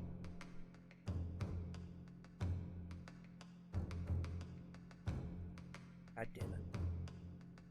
I was looking through my videos, right? Looking through them, and I found out that I have not played the first game. Now, I played the first game 3 to 4 years ago. I have not had the time to play this game for 4 fucking years. Or I've not made the time, really. Oh. Well, you're still new to British law, after all. That's true, I suppose. Joseki-san's fate is entirely in my hands now, too. There's always a chance I might have forgotten some crucial detail. Perhaps I should hear Sasato-san out. I wonder, should I let her talk me through it again? Or, no, refresh my memory, please. Don't fucking remember.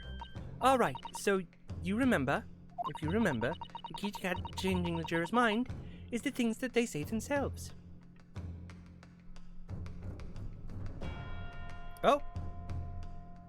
That is now catching the veil. You can only have it on setting 2. Yes, it's coming back to me. First, it's important to listen very carefully to each juror's statement.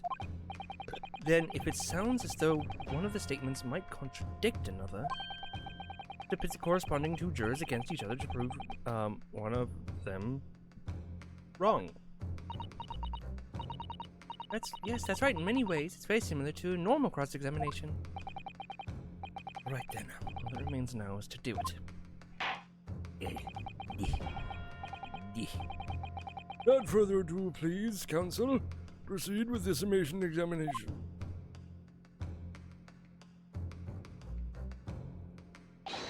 Yes, my lord.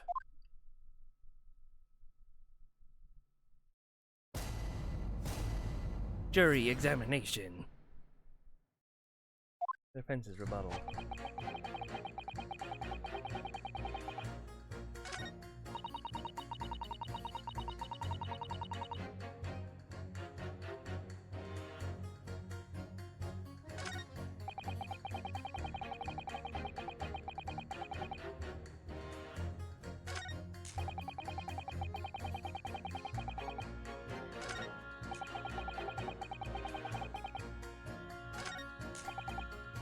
I can press. Really get more information from these guys. Hold it!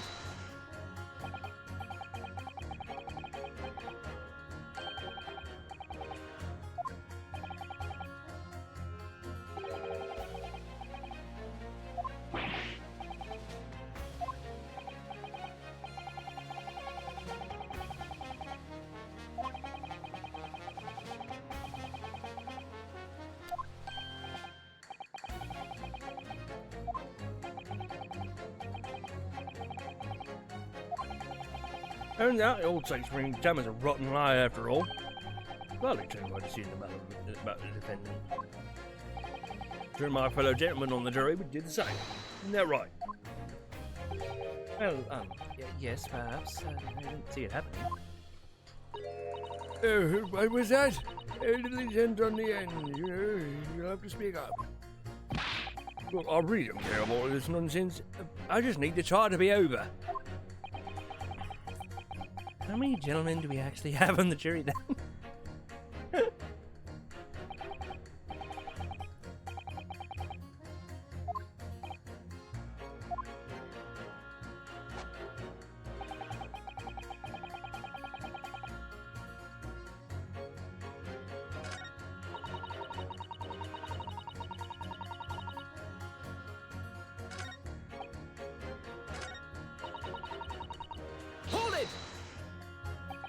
Are you saying you believe the man to be trustworthy because he's rather splendid? No, that's not what I said. The point is, the man is the victim here. What reason could he have to lie? And yes, he is rather splendid. So you say, yet again. Why, the man who stands... Anyone else see that visual glitch? Anyway, Dan's accused behaves so suspiciously, it's exhausting to look at him. He behaves so suspiciously. What behaviors are suspicious? If it's the theatrics, then so does this man. Is it 'cause he's Japanese? I'm afraid he's not splendid at all. Splendid logic there, madam. Thank you so much.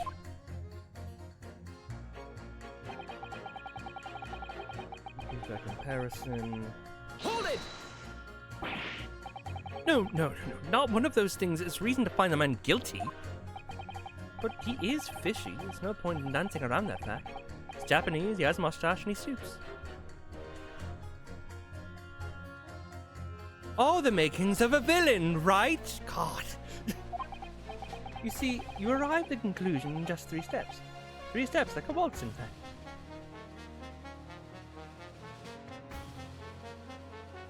What was the line from Hoodwink? We don't detain people because they look creepy, or something along those lines. They look weird, whatever, I don't know. The more I think about it, the more this trial seems like a dance. Seem to be several steps ahead of yourself, though. And you're on the wrong foot.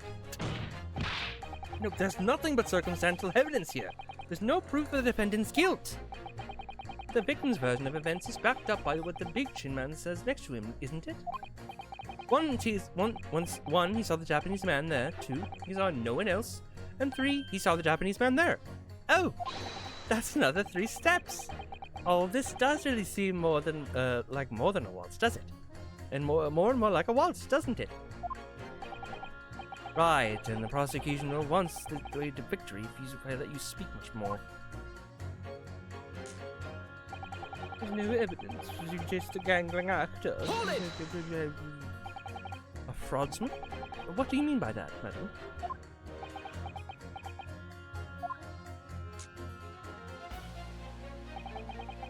This really is the most tiresome problem for the company. Most irritating. We can be absolutely certain a customer is stealing from us, but without hard evidence, we can't even threaten to take action for fear of being sued. I'm sorry, you lost me a little there. Who are you? I'm the wife of Augustus Altamont, owner of the Altamont Gas Company.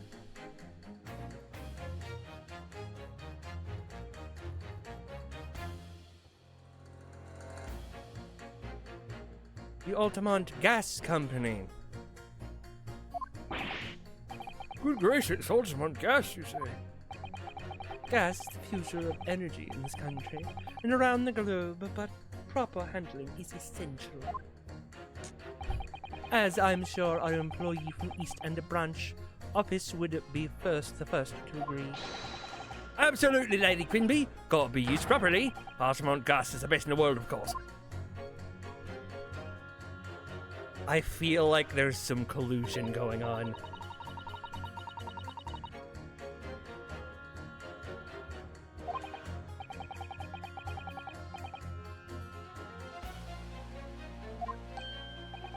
So would I be right in assuming that the reason Mr. Meterman was watching Mr. Shamspeare was up in his room? I'm afraid there's no end to the lengths the population of the East End will go to steal our gas. God, I love all of these jurors have no biases whatsoever. A jury is supposed to be unbiased. What the fuck is going on? I really have no choice when the company identifies somebody as a possible fraudsman. But to dispatch a worker to watch the suspect day and night, we're very thorough in our investigations. So you mean Mr. Shamspeare is... I wouldn't come out and say it in public. But you can finish that sentence with a grubby little gas thief. She's also bee-themed, I've just noticed. You have noticed the public gathering here, have you? The eye of a man hath not heard, the ear of a man hath not seen. Faith, wouldst thou wound me with thy words, were I to let them penetrate the skin. But seraphs hear not insults, only choirs of angels in song. I hate this man. We may not have evidence yet, but my workers won't stop buzzing around. Not fighting the bee allegations. And when they do, you'll find yourself blasted back to your angelic heights in an Altamont gas explosion. So Mr. Shamspeare has been stealing gas. How does one steal gas? I wondered juror number 4. If you wouldn't mind adding the information to your statement. My pleasure. Was it the bit about ripping the thief apart you enjoyed? A little before the part about abject violence, if that's not too much trouble. Yes, of course. God. This could be it. This could shift the balance. This will shift the balance.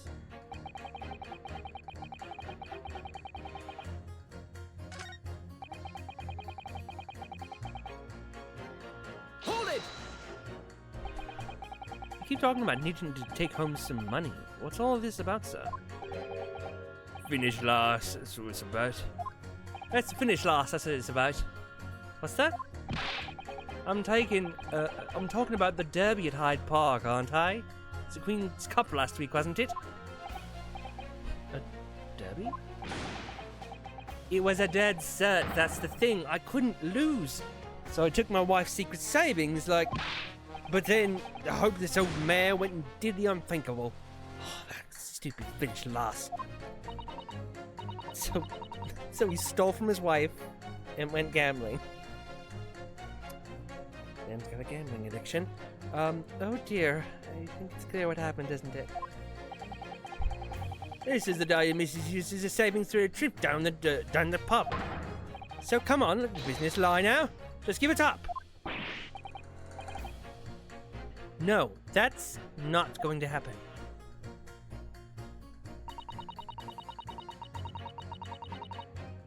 Hold it! What do you really mean by that, sir? Well, I'm not one to boast, but I get up at 5 every morning, I do. At 5? You're really an early riser then, aren't you? What? What's that now? I said you're an early riser. Oh, well, I wouldn't say that. I mean, I like to while away the hours in the evening reading books as well. But by 2 in the morning, I'm usually too tired to go up. You get 3 hours of sleep? He sleeps at 2 in the morning, gets up at 5. Oh my, that means he only has 3 hours of sleep each night. What's that here? Only 3 hours of sleep each night? That's right, you see, there's 3 hours of missing time, like that. Like I said, it's not much, is it? It's not like the victim was sleeping. This really isn't helping. Yeah, I know. Yes, I've seen, yes, I know. Yeah. But I wanted to make sure that there was nothing else. Come on. Yes.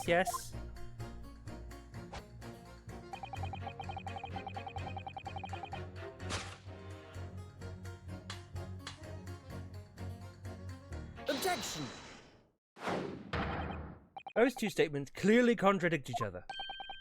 Good gracious! 2 statements do you prefer, counsel? Juror number 1. Aft? What are you yelling about, lad? Assume you've heard the juror number 4 statement, made by the wife of the owner of Altamont Gas. Well, yes. The victim, who claimed to be a noble, straight-up man, in fact, it turns out to be a common thief. So the good lady says, but there's no evidence, is there? You and I both heard them say as much. It's true, we don't have evidence as such, just yet. But the claims aren't baseless, you know. Well, what? You heard me, seeing as his operation has already been compromised. I would suggest the court hears testimony from our East End branch office employee over there. I'll do whatever you say, my lady. Gasman's honour.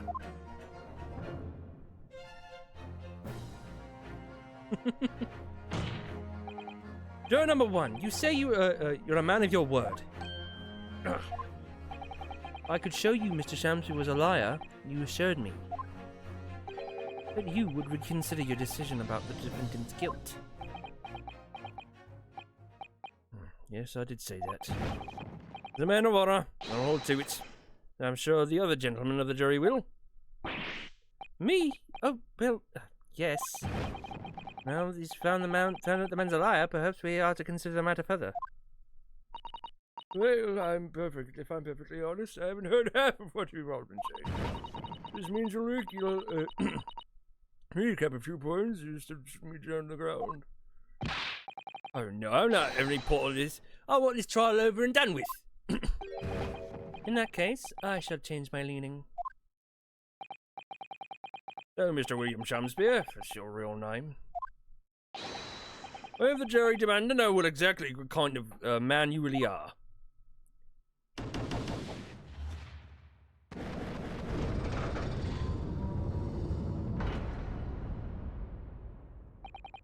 That's 4 jurors. 4 for not guilty. Yes, Mr. Naruhodo. Victory! And with that victory, we go to break. Gonna go on our usual 10-minute break. So I suggest you guys go get a snack, go get a drink, go to the bathroom, stretch your legs, feed your animals if you have any, and if they need to be fed, and also let them out. And as always, we'll have our good friend Sora in the stream while we are on. So I'll see you guys in 10 minutes.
We back.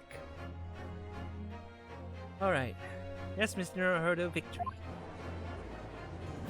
Victory! Order!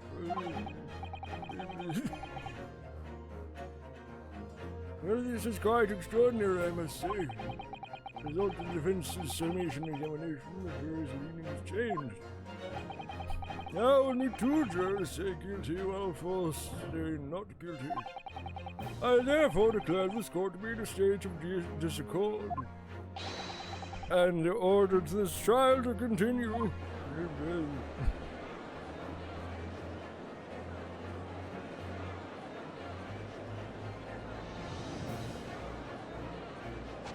No, he throws it. Never mind.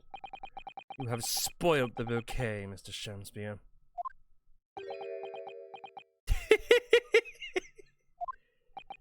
The ladies and gentlemen of the jury now find they are unable to trust you, the victim. Bruh. But you gods will give us some faults to make us men. So God mend me, I do swear. This gas man speaketh that which concerns him most, naught but gas, naught but thin air. Aye, it burneth a right a while, but it hath no substance, and it doth leak foul. Oi, what did you say? Well, I take it, Mr. Shamspeare, that you deny the allegations of gas thievery. Most heartily, my lord. Hast thou forgot? I am a seraph, an angel. Noble of mind, sweet of nature, and verily honest of heart. Ah, very flowery mouth, pompous beanpole. That's because I haven't got the evidence yet.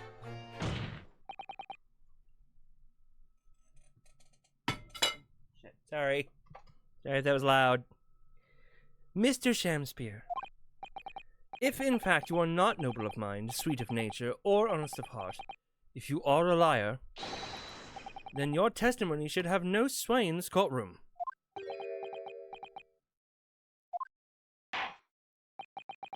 It is my considered opinion that at the present time no other possible culprit of this crime has been identified. All testimony held by the court thus far heavily implicates the defendant. Oh, in short, it would not be unreasonable at this stage for me to rule on this case. Oh no. However, in the light of the fact that the jury has expressed about the fidelity of this witness, I believe it would be inappropriate for this court not to pursue the point further. Objection! I assure you, my lord, it would be a waste of the court's time. The gas and this case are unrelated. I mean, if this man's a liar, then so be it. What does that matter? What does it matter if the man, lied a little bit? Everyone lies.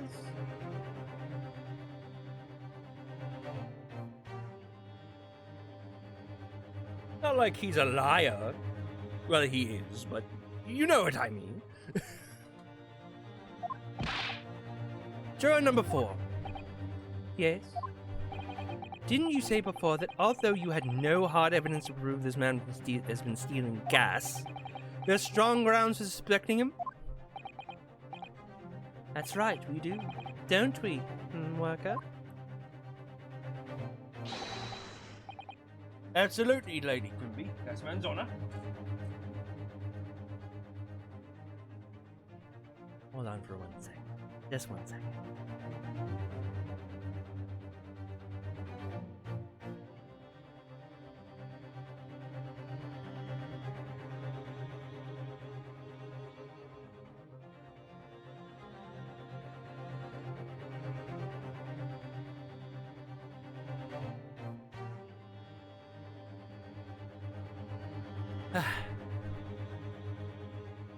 And now my sinuses are somewhat clear. Very well, then. Your testimony now.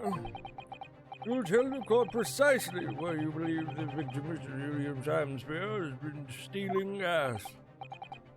Yes, my lord. It will be my pleasure. The Altamont Hold on. On the Altamont gas name, I swear. If I may, my lord. Go ahead, madam.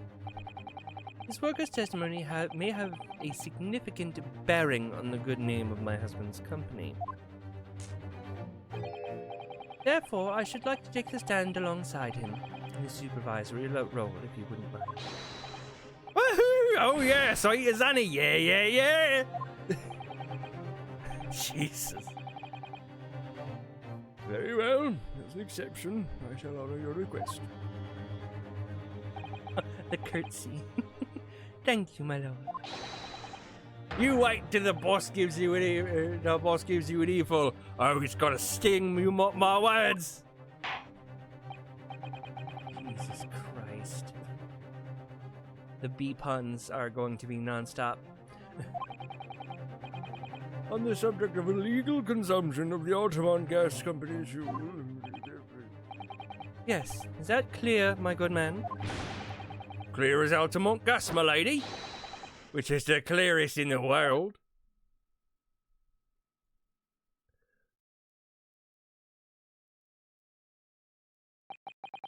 Do you think the gas has gone to his head, Mrs. Otto?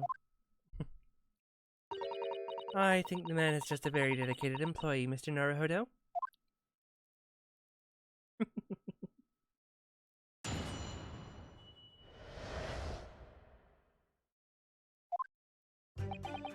I'm proud to be company's East End branch investigator and Mr. Money Collection agent. Altamont Gas accept threepenny meters accept threepenny bits, each coin giving customers about 2 hours of gorgeous gas. And yet, the meter in Mr. Shamspeare's room didn't have a single coin in it. The meter doesn't appear to have been tampered with, though, and the collection agent has the only key. Somehow he's been using all the flaming gas he wants without paying a penny. That's not thieving, what is?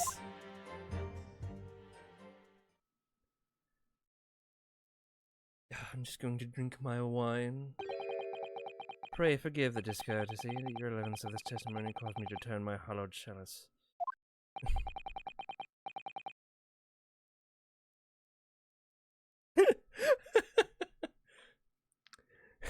Translation. This has caused me this shit caused me to has driven me to drink.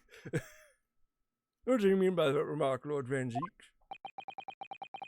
Did the mustachioed Nipponese poison the gangling excuse for an actor, or didn't he? That is all that should concern this court, and yet we only must listen to this abhorrence.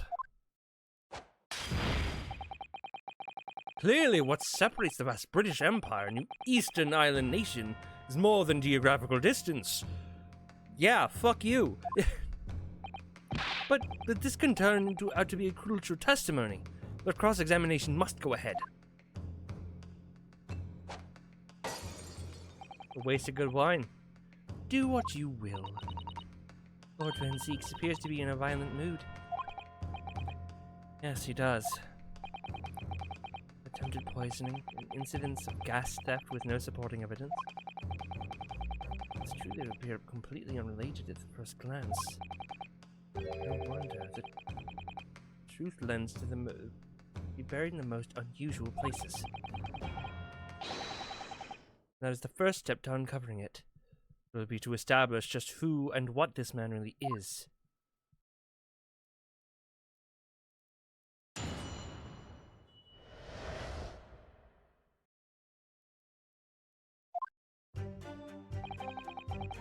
Company's East End branch. Hold on. Let me check the evidence. I have a feeling the bar of soap will be the evidence we need. Because it had that little reddish medallion on it. And it disappeared. He used those. I don't know what it's made of, but he used those. Because they disappear after a while. Sneaky, sneaky, Mr. Shamspeare. Sneaky, sneaky.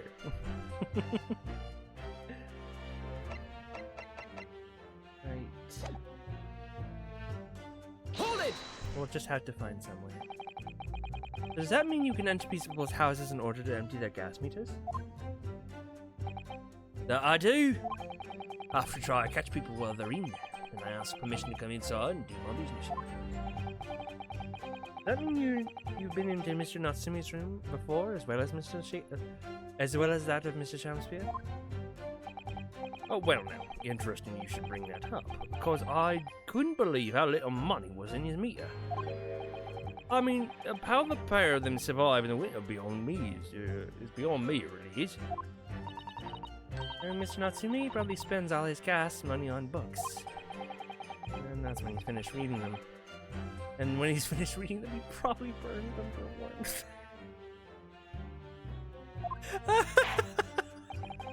You will kindly reiterate your statement about the gas breeders themselves, Mr. Mitterman. Well, I should say, really, but as you wish. Oh my gas one is thripping beats. Hold it! So, all London houses that have gas supplies are fitted with these gas meters, are they?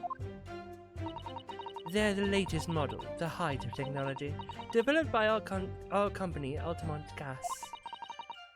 And anyone who uses our gas will have one of these meters in their property, yes. So, if a 3p coin gives you 2 hours of gas, most people use about 3 coins a night. A bit more than that usually, if they have both gas lights and a gas stove, that is. Thinking about this, the Seki-dan-san doesn't have a fireplace in the room, room of his, does he? Some people still choose to use candles, of course, and only have the gas for heating. Ah yes, I do remember seeing candles in Mr. Natsumi's room, actually. And how does the money in the meter get back to you at the company? Every 3 days, gasmen like me visit properties on the gas supply and empty the meters of coins. I must say the design and manufacture of the new meter cost the company an awful lot of money. But happily, it did put a stop to people not paying their dues. For the most part. Ah, because they have to pay in advance, you mean? Yes, exactly right. That does kind of make sense.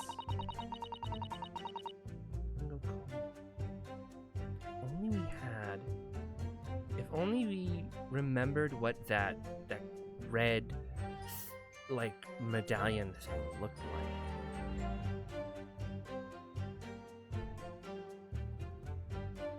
Hold it! Out of interest, how long has this been going on? Weeks and weeks! You've been pinching gas off us for ages. And you examined the meter in Mr. Shamspeare's room, I take it? Naturally. We took it off the wall and went over it with a fine-toothed comb. And found nothing suspicious at all, I presume? No, I'm afraid we didn't. Which is exactly why I demanded a new type of meter to be produced. One with an indestructible lock. The Shamspeare Special. That sounds like it would have cost an awful lot of 3p pieces. But even after all that, the rascal's meter was still empty. I'll never forget the humiliation. Opened up the money box and found it bare. You what? I said, you what? The look on his face, the smarmy smile of his. Pulled the meter straight off the wall and took it back to the office. Well, you know what? Nothing. Oh, he's about to strangle himself. Not a trace of it being jammed open anywhere, not a single sign. And what's happening to my salary as a result? Down by 3 shillings a day, that's what. Life-threatening situation in a number of ways. Incidentally, what became of that meter? Nothing became of it. Still got it. Oh? Right here.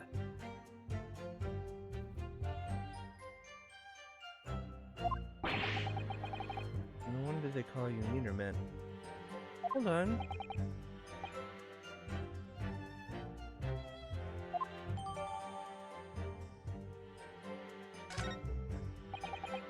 Definitely. Although at first glance, there doesn't seem to be anything unusual about it. Hold on. Hold on. I would say it has as much value as the contents of that meter.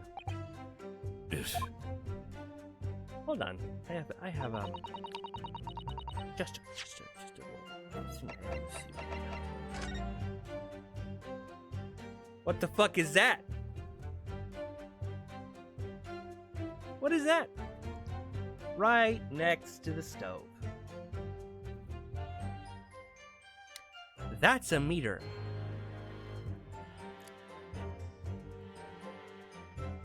Now, that could be like a replacement meter, but still.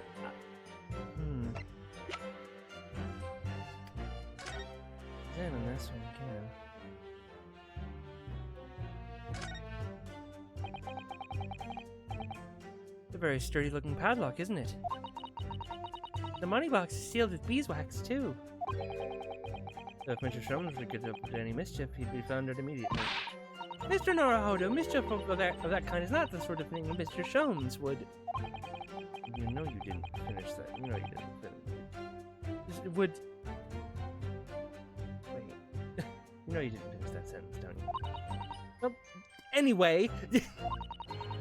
Understandable, the gas company would want secret money of theirs rightfully theirs.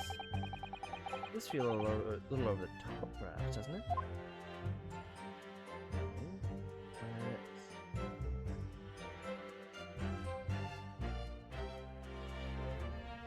There's a hole. Oh, what's this? Have you spotted something, Mr. Naruhodo? Just there. There's a little hole. You see? Goodness, you're right. I wouldn't have noticed. It's not a very neat hole, is it? Person to make that so. So, you think it may have been opened up by Mr. Shamspeare? Possibly. Seems that the people of Altamont Gas have missed it. Well, it certainly seemed to go all the way through the inside. Yes, but there's no way a coin could fit through there. It's true, but even so, it seems a little more than suspicious. A tiny hole on its base. Tiny hole, tiny hole, tiny hole. Don't ask me why I sang that.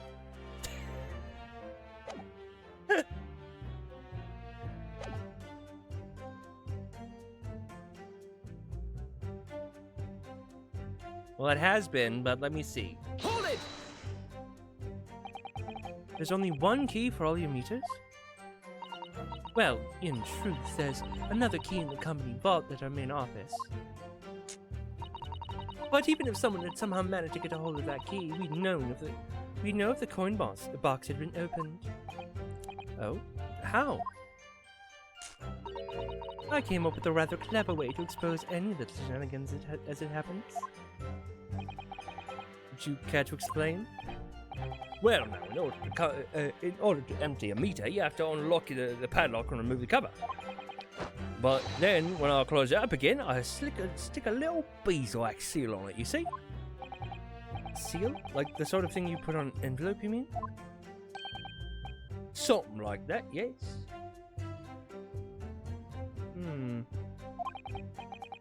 Basically, you remove the cover again without breaking the seal.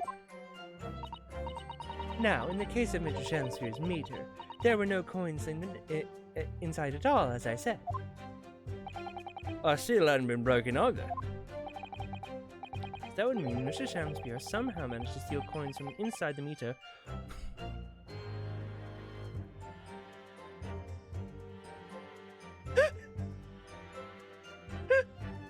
I have forgotten about this face. It's unlocking memories as we speak.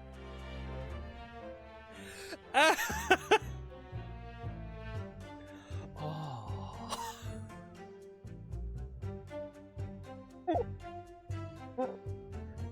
Oh my god, that's so funny.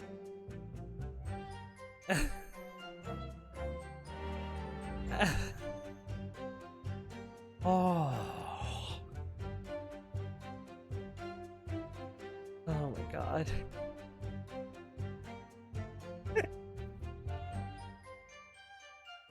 That opening. And then it goes right back. It seems so, but that would be impossible. Mo is using all the flaming gas he wants without paying a penny. It's not failing, no, So, you know.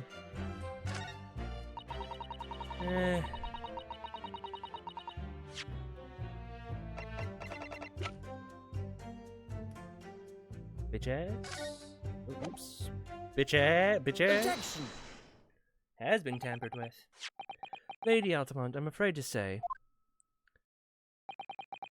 this meter clearly does show signs of having been tampered with. What?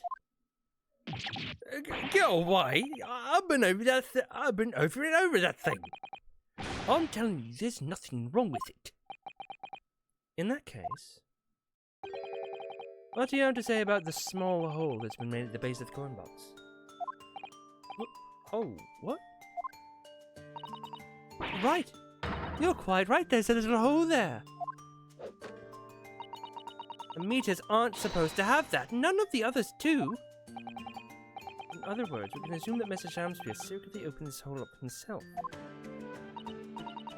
Yes, I wouldn't at all be surprised, but why? Yeah, well, I mean, it's tiny. You couldn't get a farthing through that.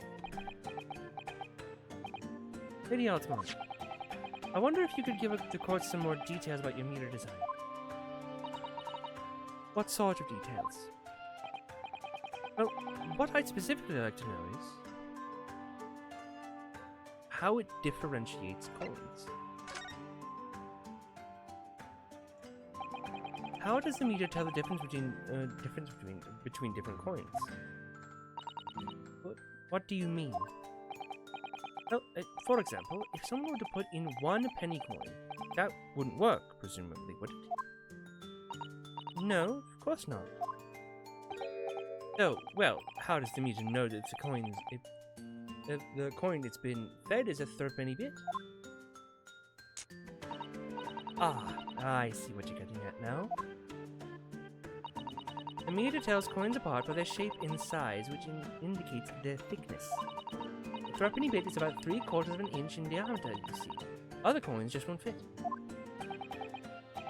I see. It's very well thought out. The witness will amend her formal testimony without information in case it is pertinent. As you wish, my lord.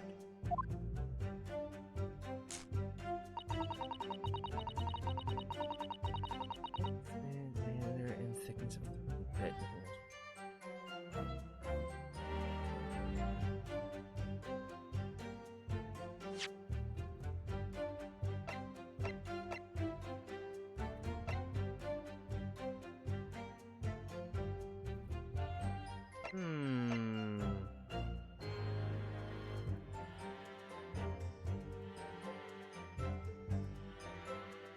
I have an idea! Well, let me press this. Hold it! Get off it. But conversely then, it would seem that anything matching the 3-pence coin exactly in terms of diameter and thickness would equally be used. Would, that be true? Well, yes, in a way. The weight comes into it in a certain extent as well.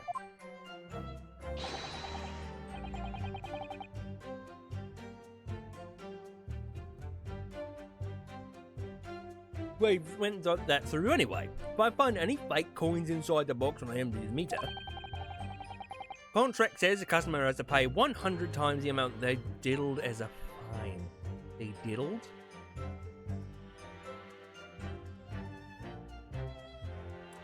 Oh, that word has such a different meaning nowadays. We live for moments like that, us gas men do. Live for them. It seemed that the gas company has thought of everything. Woohoo! Hurrah for gas, hurrah for cash, Altamont all the way! That's quite enough of that. Remind me, how big are 3 penny bits? About 3/4 of an inch across. Mr. Naruhodo, is this 2 centimeters measurement significant? Perhaps there's some other aspect of the meter's construction that we should be focusing on.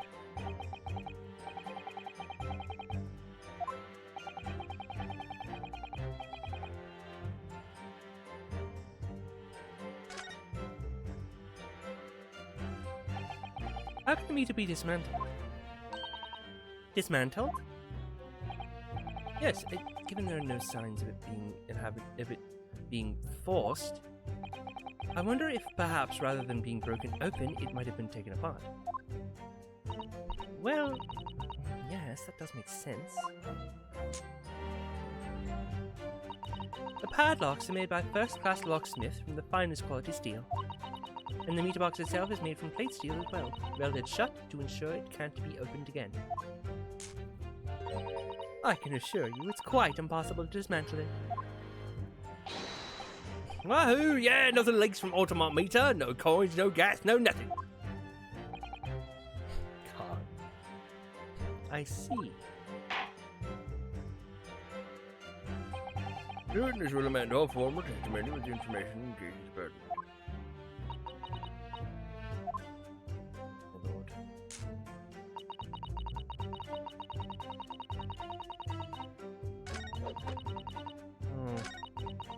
Oh. Okay, that replaces the statement. Lock is made from solid steel.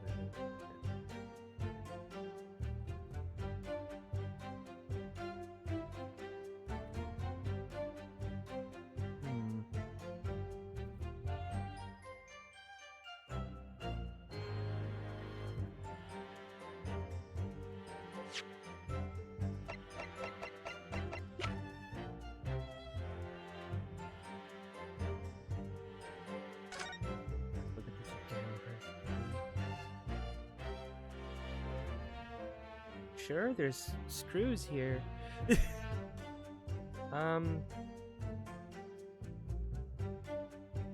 There's screws here, too. Ma'am?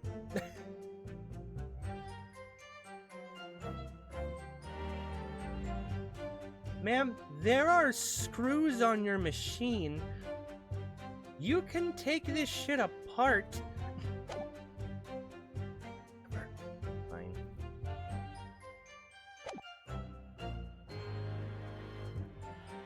Hold it! Has anyone ever tried? Oh, yeah, they've tried, but they've all given up before long.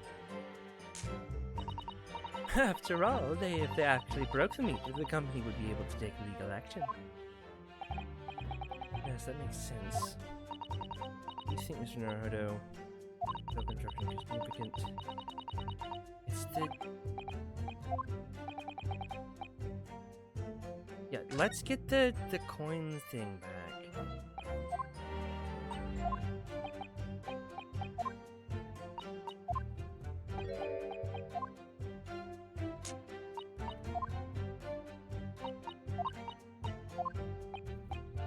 Come on.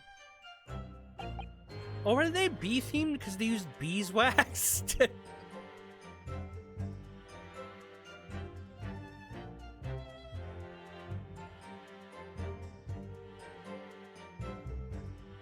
I'm smart.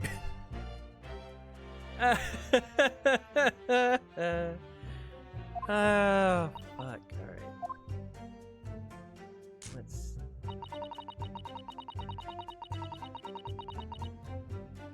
Anything else?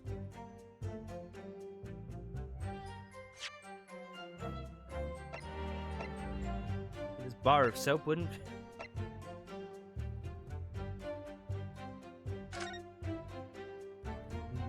Estimate its thickness.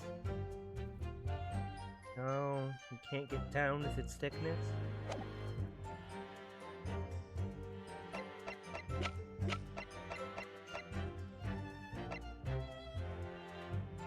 Objection! Nope. Never mind. That's not it.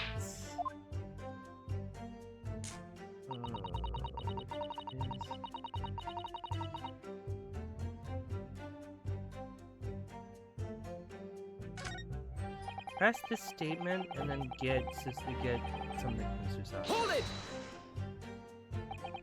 How do you know that he's been using gas though? Well, now, since I started investigating that bloke, he's been in his room more than a few times. and on every single occasion his lamps have been blazing and his stove pounding.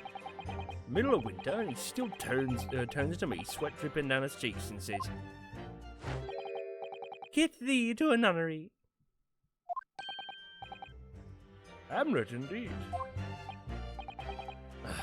Wring the bloke's neck. Get all hot under the collar, but still. Every time I open up that flame of meter, it's empty. Rob me of my salary, too. What's wrong with the world? Where's the justice?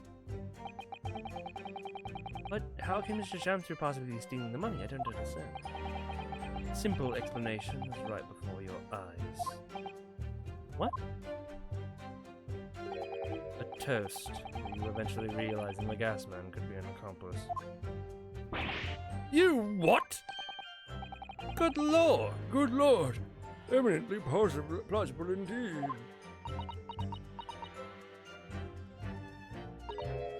Well, what do you have to say for yourself? Oh, please, Lady Quimby, I'm a faithful worker. And besides, the money us gasmen collect doesn't tally with how much gas has been used. You don't got pay by the same amount.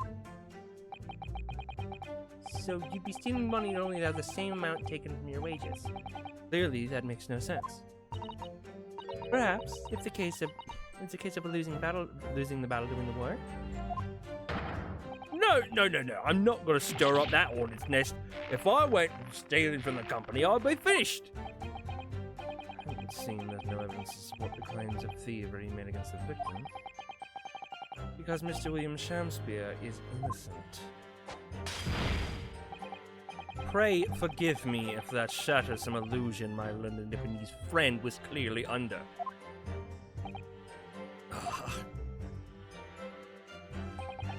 Certainly didn't expect to uncover the crime that looks like it's been taking place in the very same room.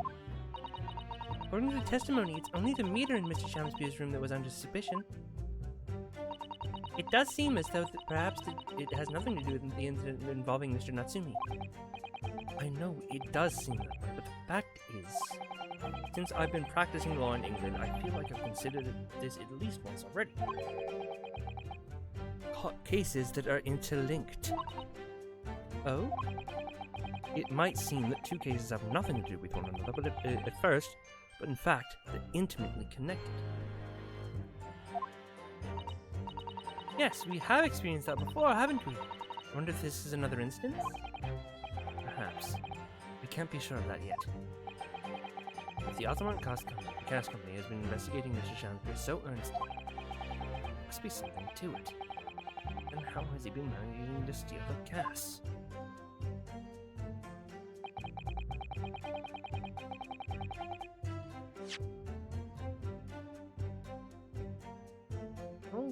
How would he be stealing the gas?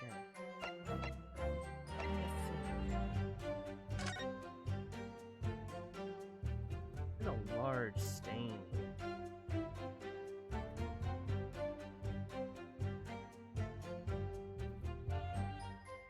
I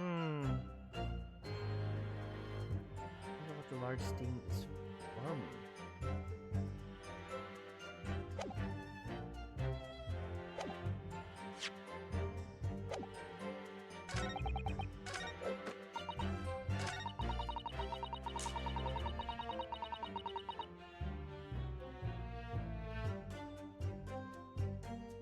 Photograph would have anything to do with it, because what would be melting, you know. He doesn't have an ice maker, does he? I have a feeling it's the little medallion thing that was on the bar of soap. But there's no way I can prove that there was something on the bottom of the bar of soap. So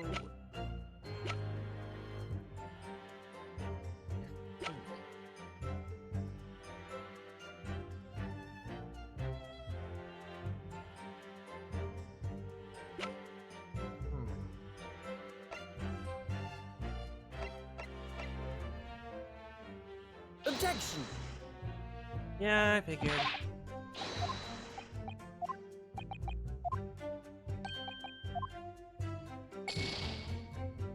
Yup.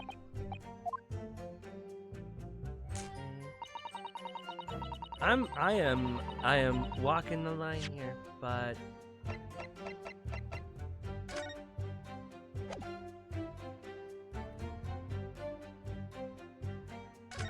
not examine. God damn it.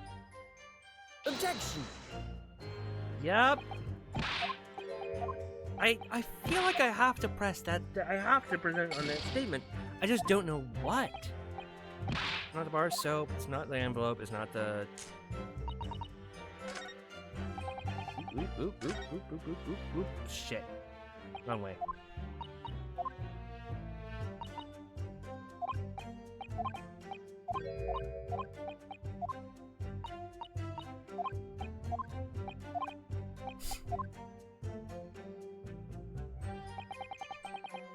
Come on.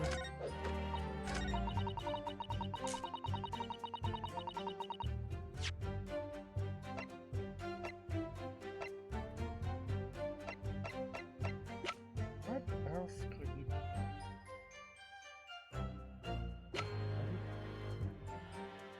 The teacups. I got that torn in the envelope. So it's not the soap, the torn off end of envelope, or crime scene photograph. I have a feeling I have to press. I have to put it on this because it's gotta be that Shamspeare is putting something in the coin slot that is that thickness and then pulling it out through the hole he's made so that he can, get it. So that it's not in there, so that they can't really have any evidence for it. And I'm trying to think what it could be, because the only other thing I haven't tried that would be in any way reasonable is the pair of teacups. And that's only because it's in their room. So there's nothing else I can present.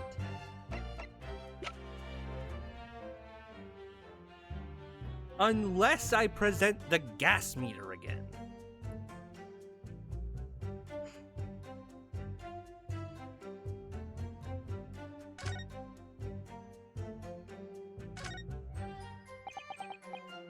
Oh, the padlock.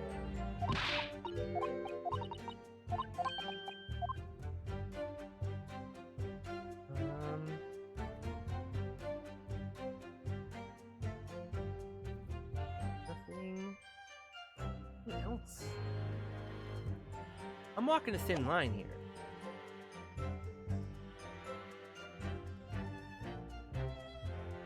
Objection! Yup, okay, figured. What do I have to present on that? There's nothing else I can, so...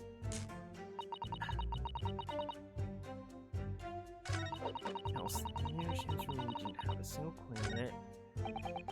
What has munitions? 8 bets each coin given us.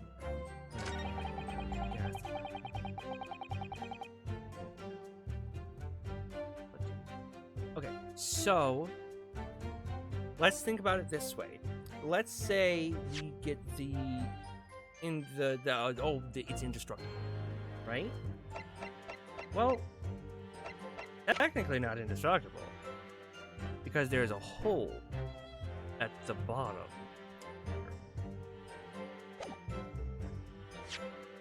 We're gonna save.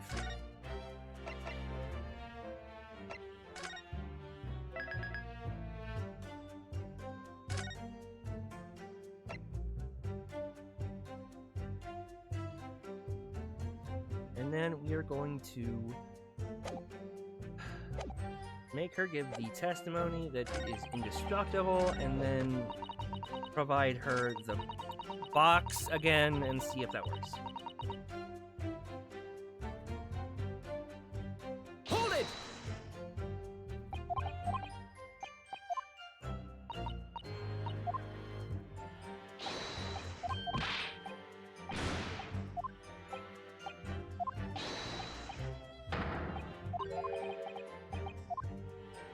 Let's see.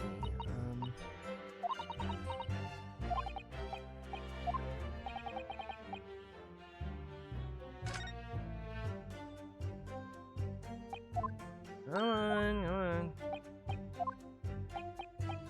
Fast forward through this.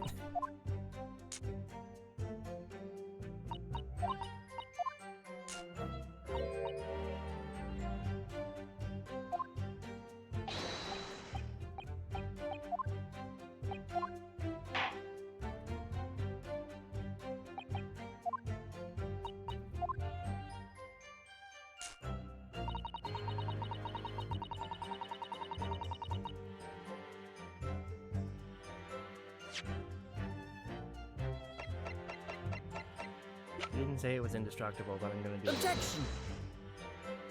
Yeah, I figured. Okay. Alrighty. Let's see.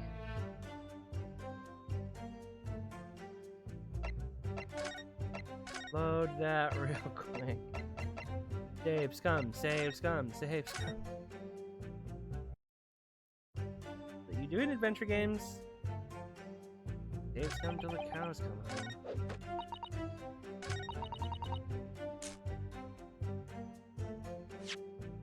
I have to do this. Hold it! I'm gonna see if there's anything else I can present with that.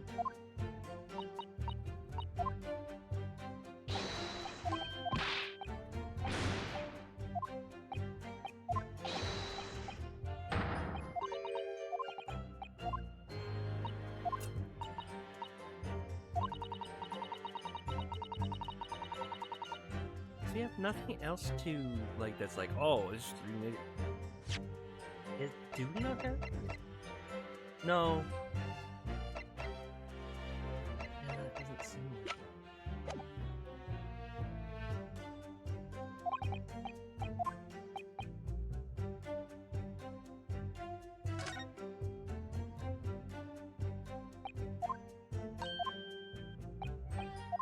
We'll do that. We'll save, and we'll have, like, you know, one file for each, you know, so we can, like, really kind of make sure we haven't missed anything. This is gonna be me brute forcing it.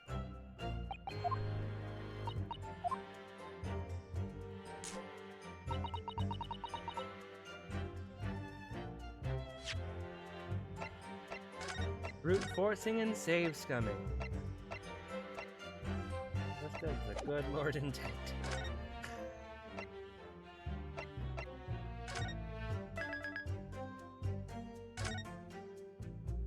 Alrighty.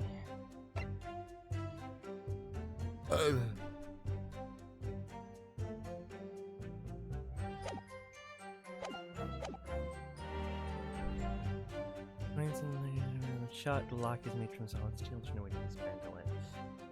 Present.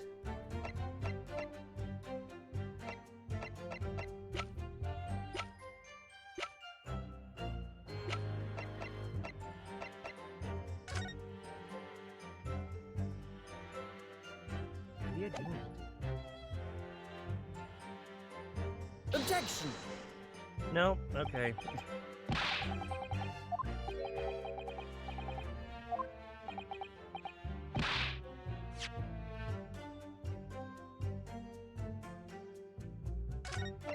Let's load this one. See if the crime scene photograph is in any way needed for that.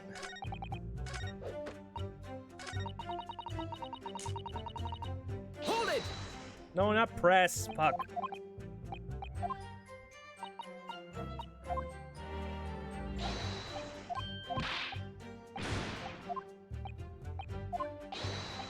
Come on, come on. Get through all this shit already. No, no, no, no. No. Leave it.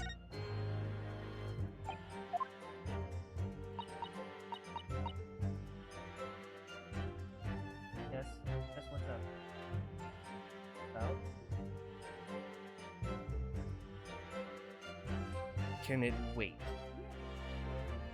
Oh, sure, sure. Okay, yeah, of course. I'll, just, yeah, I'll wait. Okay.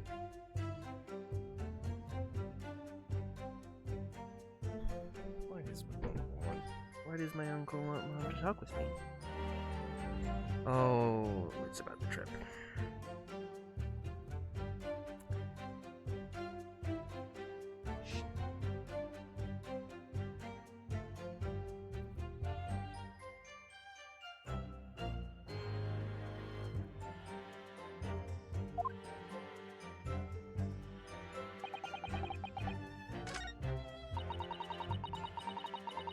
Anyway,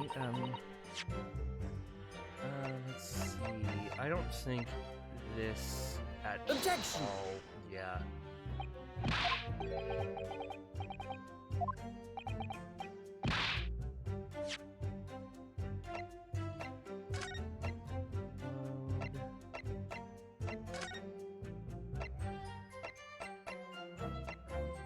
We're gonna try and present everything.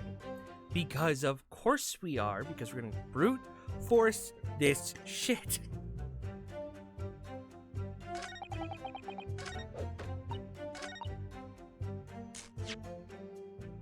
Except for this one.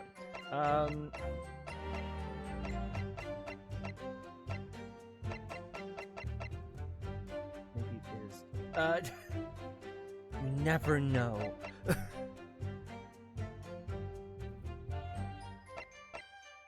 Actually, hold on.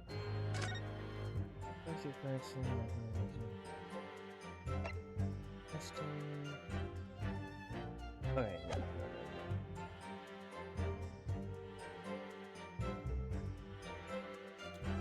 I'm gonna present it anyway. Objection!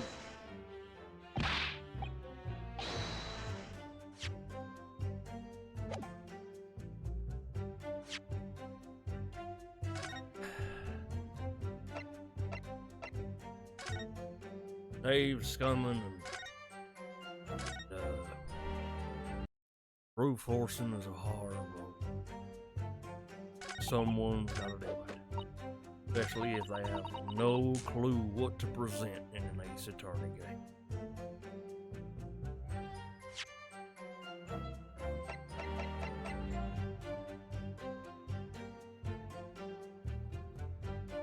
Give me a second. I actually have to go to the bathroom. You know what? It's around time for our break anyway, so we'll go ahead and do our break now. So we are gonna go on our 10-minute break as per the usual. So I suggest you guys go get a snack, go get a drink, go to the bathroom, stretch your legs, feed your animals if you have any, if need to be fed, and also let them out. And as always, we'll have our good friend Sora running the stream while we are on. So we'll see you guys in 10 minutes.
Hello, everyone. Maybe. Back to brute forcing, that is. Hiya!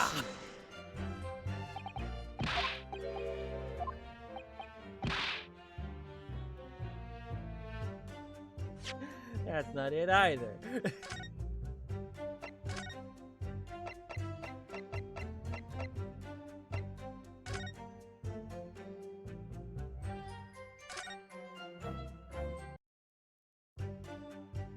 Okay, so what have we done so far?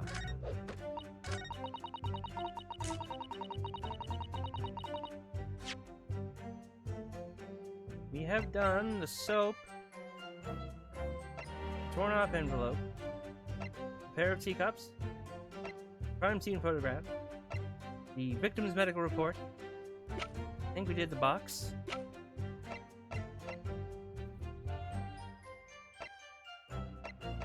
All that's left is my armband, the second-hand book receipt, and the nearby street map.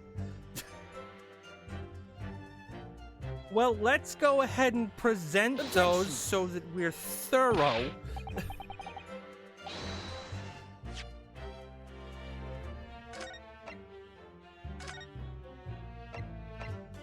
Dave's coming is a legit technique.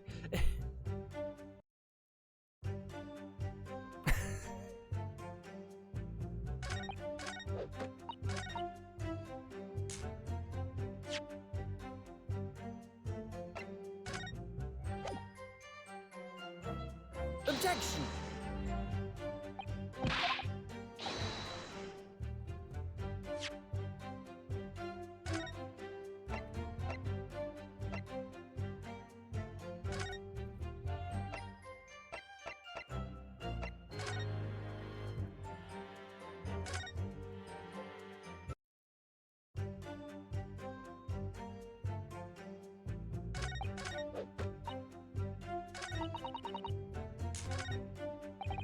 Oop.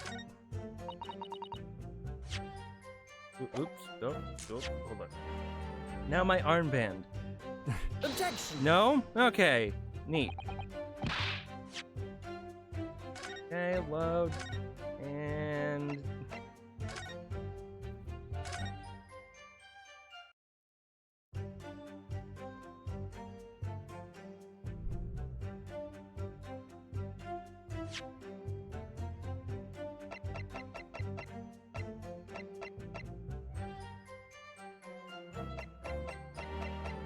Well, let's do it in backwards order. Let's get the medical report. Objection!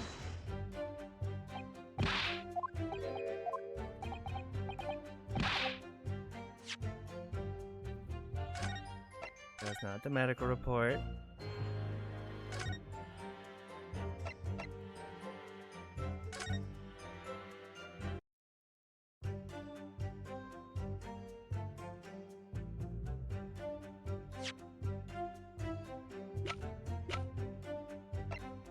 I think we already presented this Objection! photograph, but just need to make sure, yeah. Okay. Okay, load. And...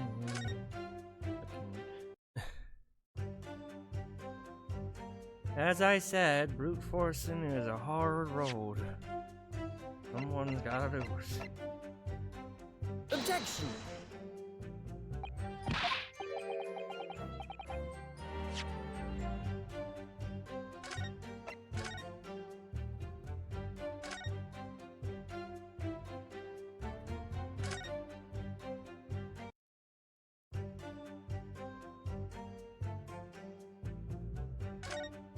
Oops.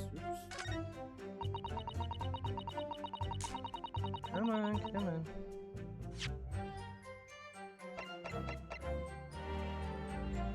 Objection! No, of course not. Why would I?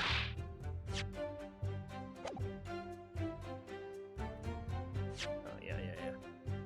And then load.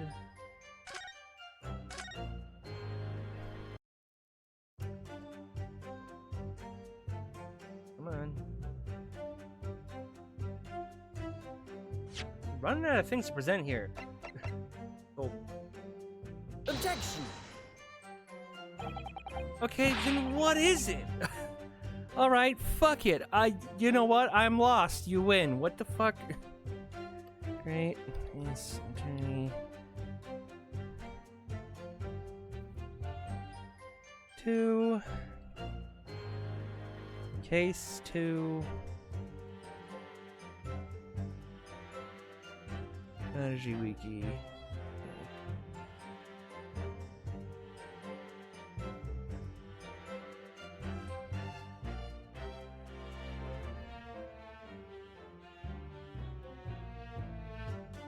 Wait, what? Oh, trial part 3. There we go. Wait. No. Hold on. Excuse me? Wait a minute, what? Okay. Inconsistency. And then tea in the pot, pour the wicked poison. And then alleged me guilty. Defense bottle. Pressure. Wait, what?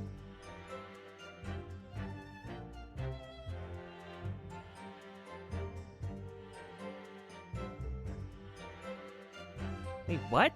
Press on juror number 4's statement. And we'll talk about her gases being stolen for company investigating. And juror number 3 will react during the testimony. No, he... What? Am I on the... What?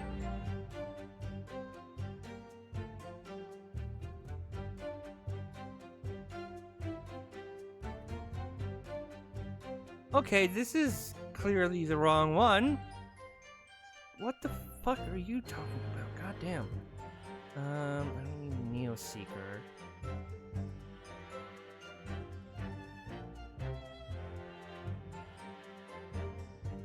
No.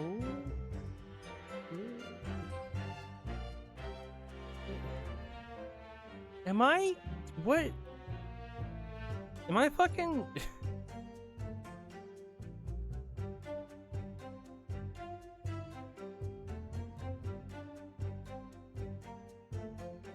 Paragraph. Case. Shamspeare updated. Here you want to pick how it differentiates coins. So learn how to. Okay, so we're still in the testimony. Now what? Now we have to examine some more evidence, specifically going to co-worker and examine the bar of soap. You understand where the hole is. I've done this. That's for later, though. The soap is what we're going to use soon. Still, the updated evidence is good. While that is done, go ahead and present this to statement 4. Didn't I fucking do that?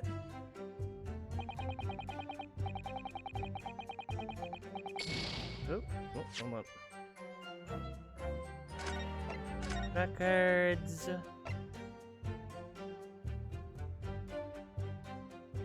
I presented the bar of soap, and I'm assuming that's statement 4. So give me a second. We're gonna look this out. Okay, so 1, 2, 3. We have presented the bar of soap. Hold the fuck up. Yeah, Little Rich Medallion is... Yeah, okay, hold on.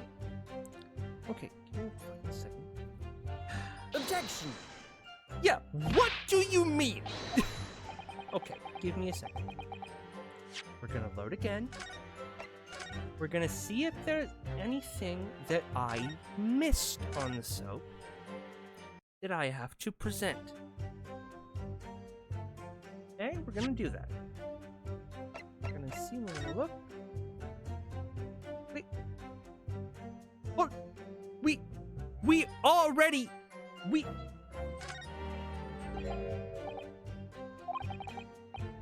We've already done this. Oh, but we had to examine it again. Fuck you, stupid ace attorney piece of shit. Yeah, 2 bars. Took this one. Sure, we found it. There was some sort of red medallion on the metal. Yes, I know. We have done that already. We just didn't notice it was 2 centimeters in diameter. That's dumb. I fucking hate Objection! ace attorney games. Oops. Wrong statement. Load. God, help me.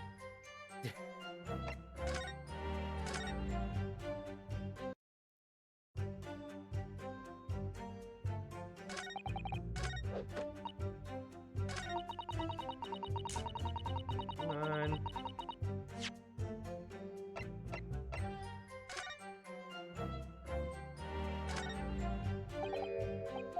Yes. All I need to do is yeah. Dumb piece of fucking garbage. God. Dope. Objection! Jesus. Alright. Let me just confirm something here. If the diameter and thickness were to be correct, the meter would have to accept any object as if it were a threepenny bit. Is that correct? Oh, yes, that is correct.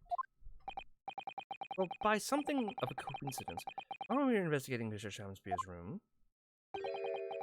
we found a particular item that matches the dimensions perfectly.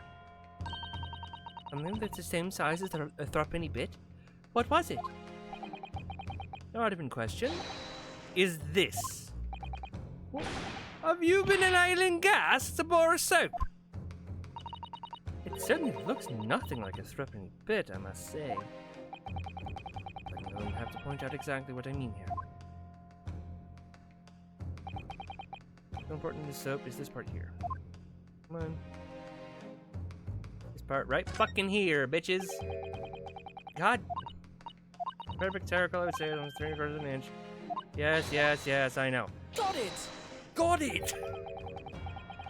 You have to turn over the soap to see what I mean. Ah! Are you referring to that round depression in the middle of the soap there? That's right. Depression is approximately 3/4 of an inch in diameter. Or, in other words, almost exactly the same size as a threepenny bit. Get away! Does anyone else here have a present have a threepenny bit? Quickly now, hand over your coins, ladies and gentlemen. Sounds rather like a highway robbery, doesn't it?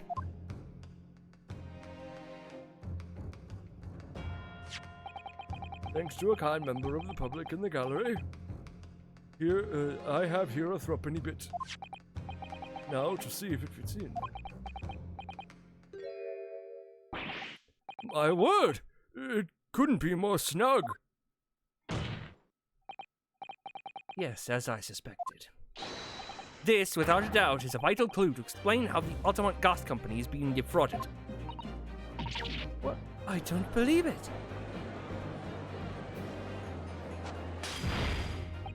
So, your assertion amounts to what? That some inferior bar of soap has a tentative connection with the theft of gas? Yes. The depression in the soap is clearly made by a threepenny bit. I must concur at least that pushing a coin with the same force into a poor quality bar of soap such as this is a remarkably simple way of replicating the coin's shape. And then you could use, well, some melted wax and some to pour in the mold. Make it like coins in no time.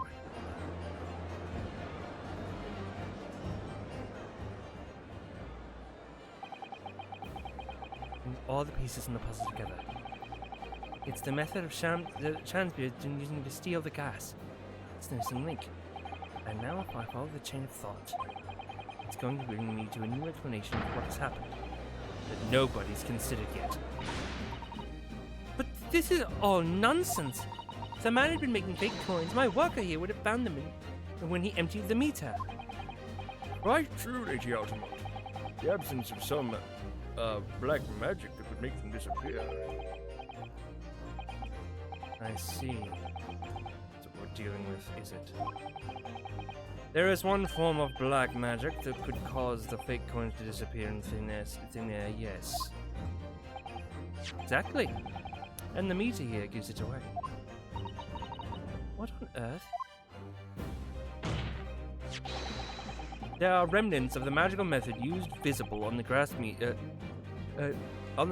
taken from the victim's room.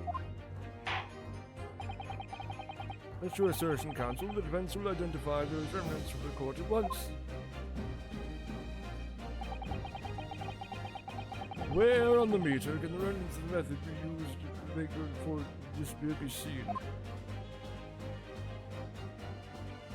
It's either this or this. And since I'm on 1 point, I'm gonna make sure.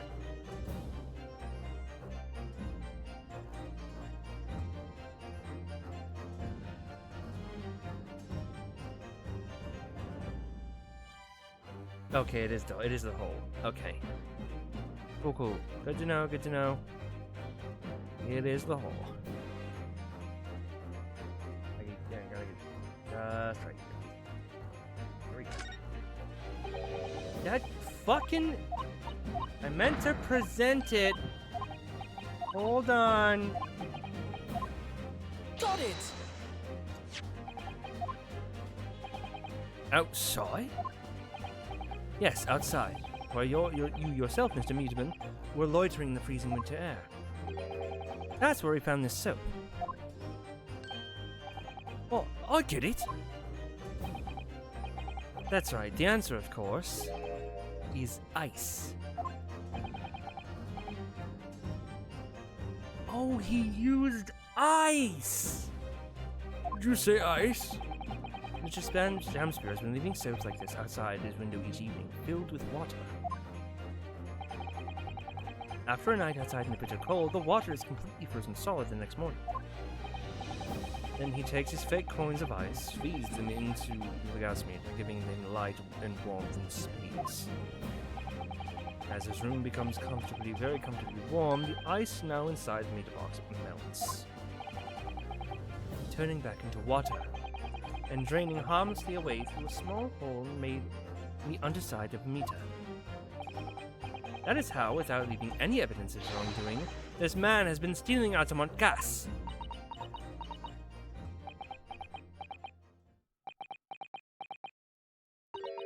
Just like that. So simply. Is he trying to make us look like idiots? He's been fooling us all with some bar of soaps and some water? That's right, madam. I don't believe it. It can't be true. Do you have any idea how much money we spent to develop the new meter? And now you have the audacity to suggest that a bit of soap and some water can render it totally useless? Well, I'm fairly sure I didn't design it. Evidence. Sorry? I want evidence. If you're going to stand there and tell me our meters are rubbish, I want to see proof.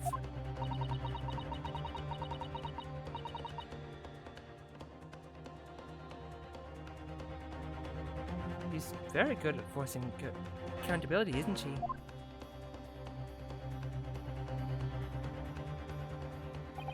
Very well, Lady Altamont. If you'd like evidence, I'll provide it. What? Mr. Naruto, are you saying you do actually have evidence to support this theory?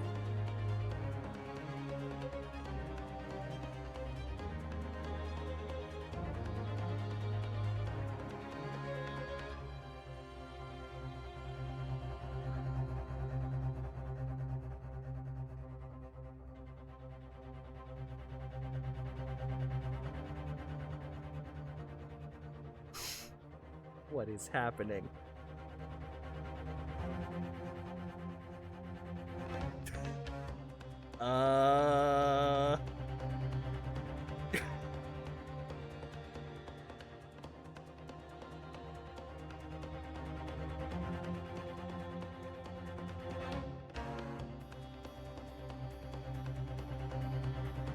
Oops, hold on. Give me a second.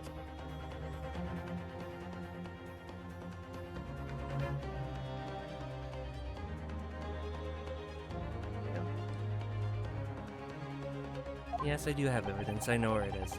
I did notice a trace of something that bothered me a little at the time.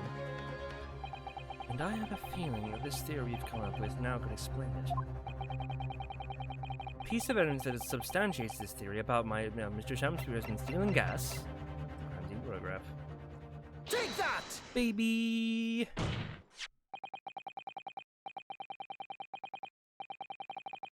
The photograph, is a photograph at the single point where victim was discovered taken by Inspector Gregson. And it clearly shows the remnants of the crime carried out by Mr. Shamspeare. What remnants? Here you can see the gas meter on the wall in Mr. Shamspeare's room. Now look closely at the floorboards directly underneath the meter.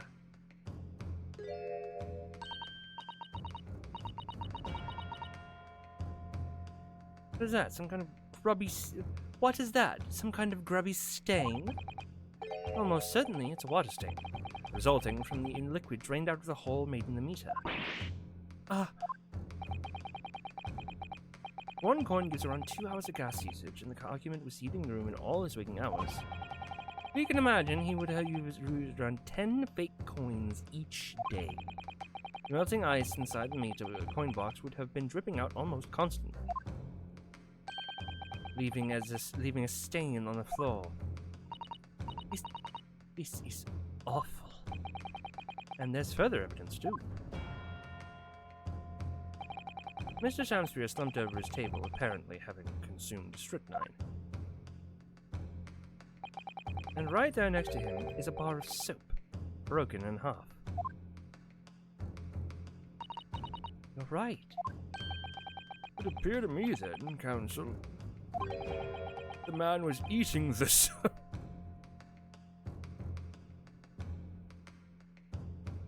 God damn it, was he? pardon me for disagreeing with your lordship, but certainly not.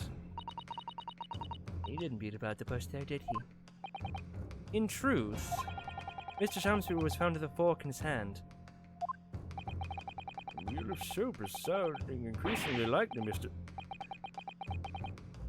Do you mean to say he was using the fork to? Yes. To extract a frozen corn from the bar of soap. Ah. The bar is broke, but the bar broke in half. So perhaps it didn't go very well. Good gracious.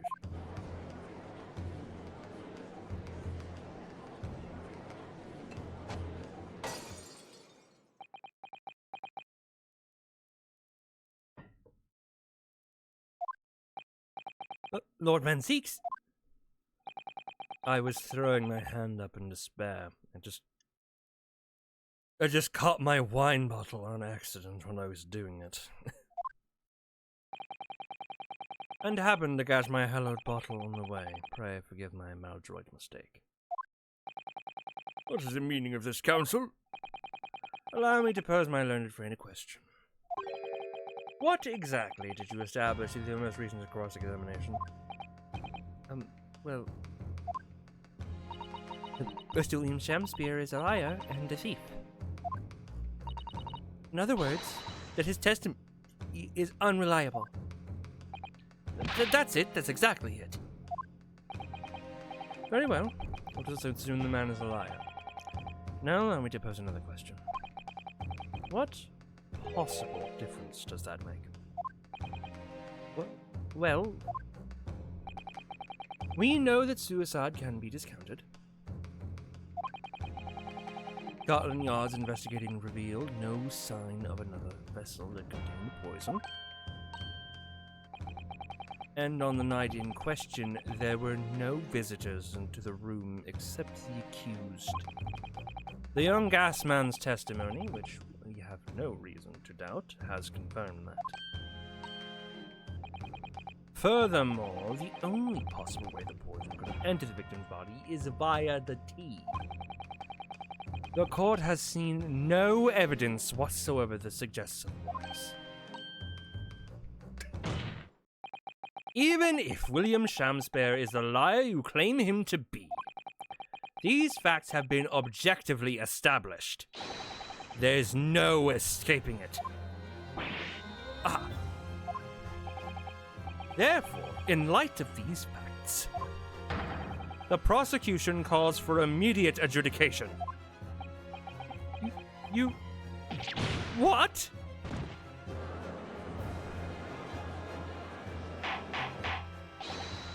Order, order. Well, counsel, how does the defense respond? Mr. Naruhodo. What's the point of the last cross-examination? Did it actually get us anywhere? Did it make no difference at all, like Lord Van Zeeks is saying? Raise an objection. Fuck you. No, this isn't over. The defense will not rest. What?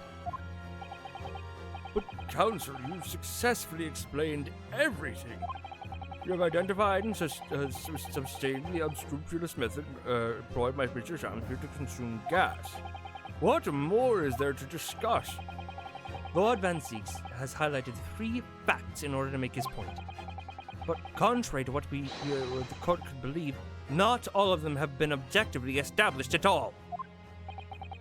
What are you trying to say, my Nipponese friend?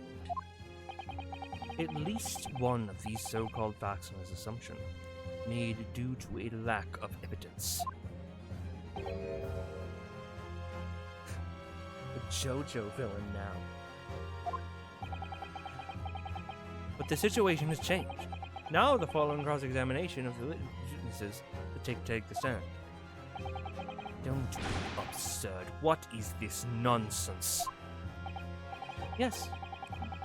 When you bring everything we've learned so far together and consider it as a whole, it's clear there's a question we now need to reconsider. Namely,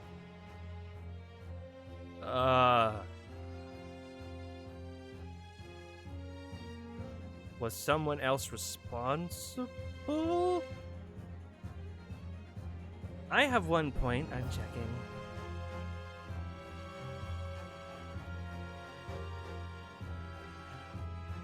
The third option of what's the poison in the tea, this logic requires you to remember a small detail from earlier.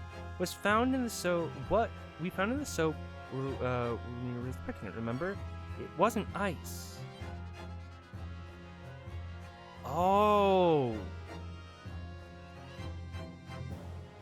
What was it?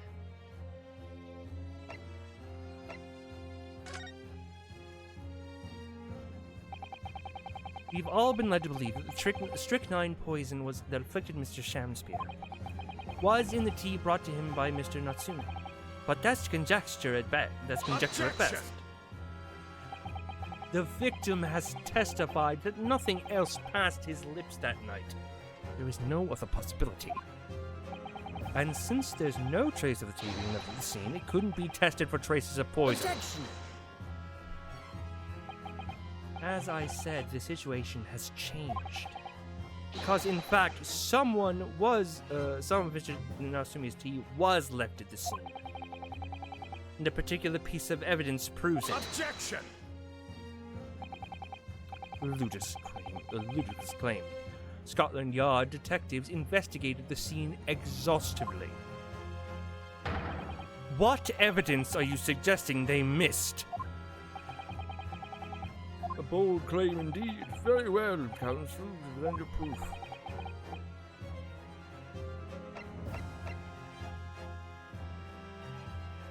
Hold on. I have 1 point. I have to check. It's the bar of soap. Okay.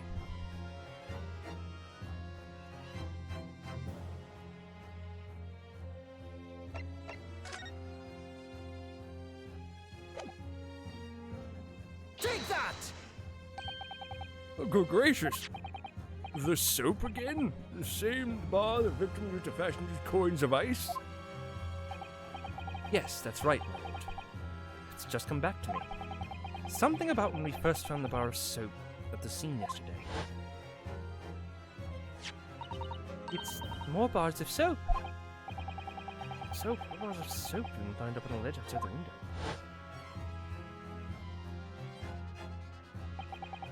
Quite certain when we originally stumbled upon these bars of soap, there was actually a frozen coin in each bar. So you discovered the gas thief's coin factory. Fascinating. In a way, yes. But there's more. The coins we found in the soap at the time weren't normal ice. There was something strange about them, you mean? Exactly. Something very obviously strange. They were red. Ice was red? No. You mean... That's right. It's obvious to me now. The fake coins in the soap were made from frozen tea. Bitch! What? I would remind the court of a statement made by Mr. Natsume earlier in the trial. That evening, yes, I did take some freshly brewed tea with, when I visited Mr. Shamspeare's room as a gift. The public water pump outside always freezes at night, so I bottled water especially to make it. And this is the result. Never Never again will I touch tea. Yes, I believe that there had been a snowfall day, particularly cold. Sadly, on such occasions, the poorly constructed water mains in the East Main are prone to freezing. So, on the night in question, Mr. Shamspeare, having no running water to use, used... Okay, I didn't think that was going to be what was going on. It's forced to use the tea brought to Mr. by Mr. Natsume in order to make his fake coins. My word!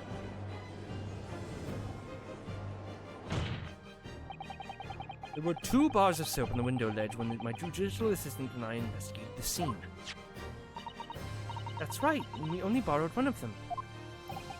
Which means that even as we speak, some of the defendant's tea is still present at the scene of the crime. Frozen solid in a bar of soap outside Mr. Shamspeare's window. Extraordinary. Earlier today, Inspector Gregson informed the court that even if 1 drop of tea remains, Scotland Yard would be able to analyze it for poison. And as such, we are now in the position to prove or disprove what has until now been mere conjecture. By finding out for sure whether or not Mr. Natsume's tea was actually strychnine at all. Ah, you smug Nipponese. My lord, we cannot do the defendant the injustice of passing judgment now. The police should be dispatched to recover the remaining bar of soap from the scene at once, and the defense requests a thorough analysis of the frozen tea embedded in it, to determine whether or not it contains any poison.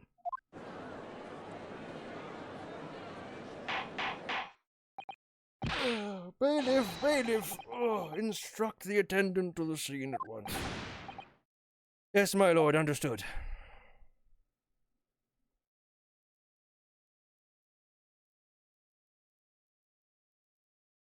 It would seem we have no choice but to suspend these proceedings for the time being. I trust you have no objection, Lord Benzie.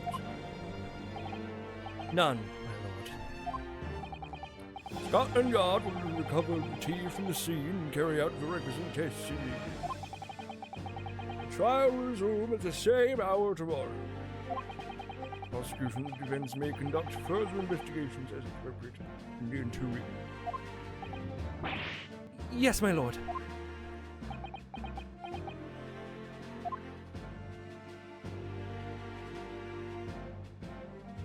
A fucking close one. Well, we managed to scrape through there somehow. Thank you, counsels. Court is adjourned until tomorrow.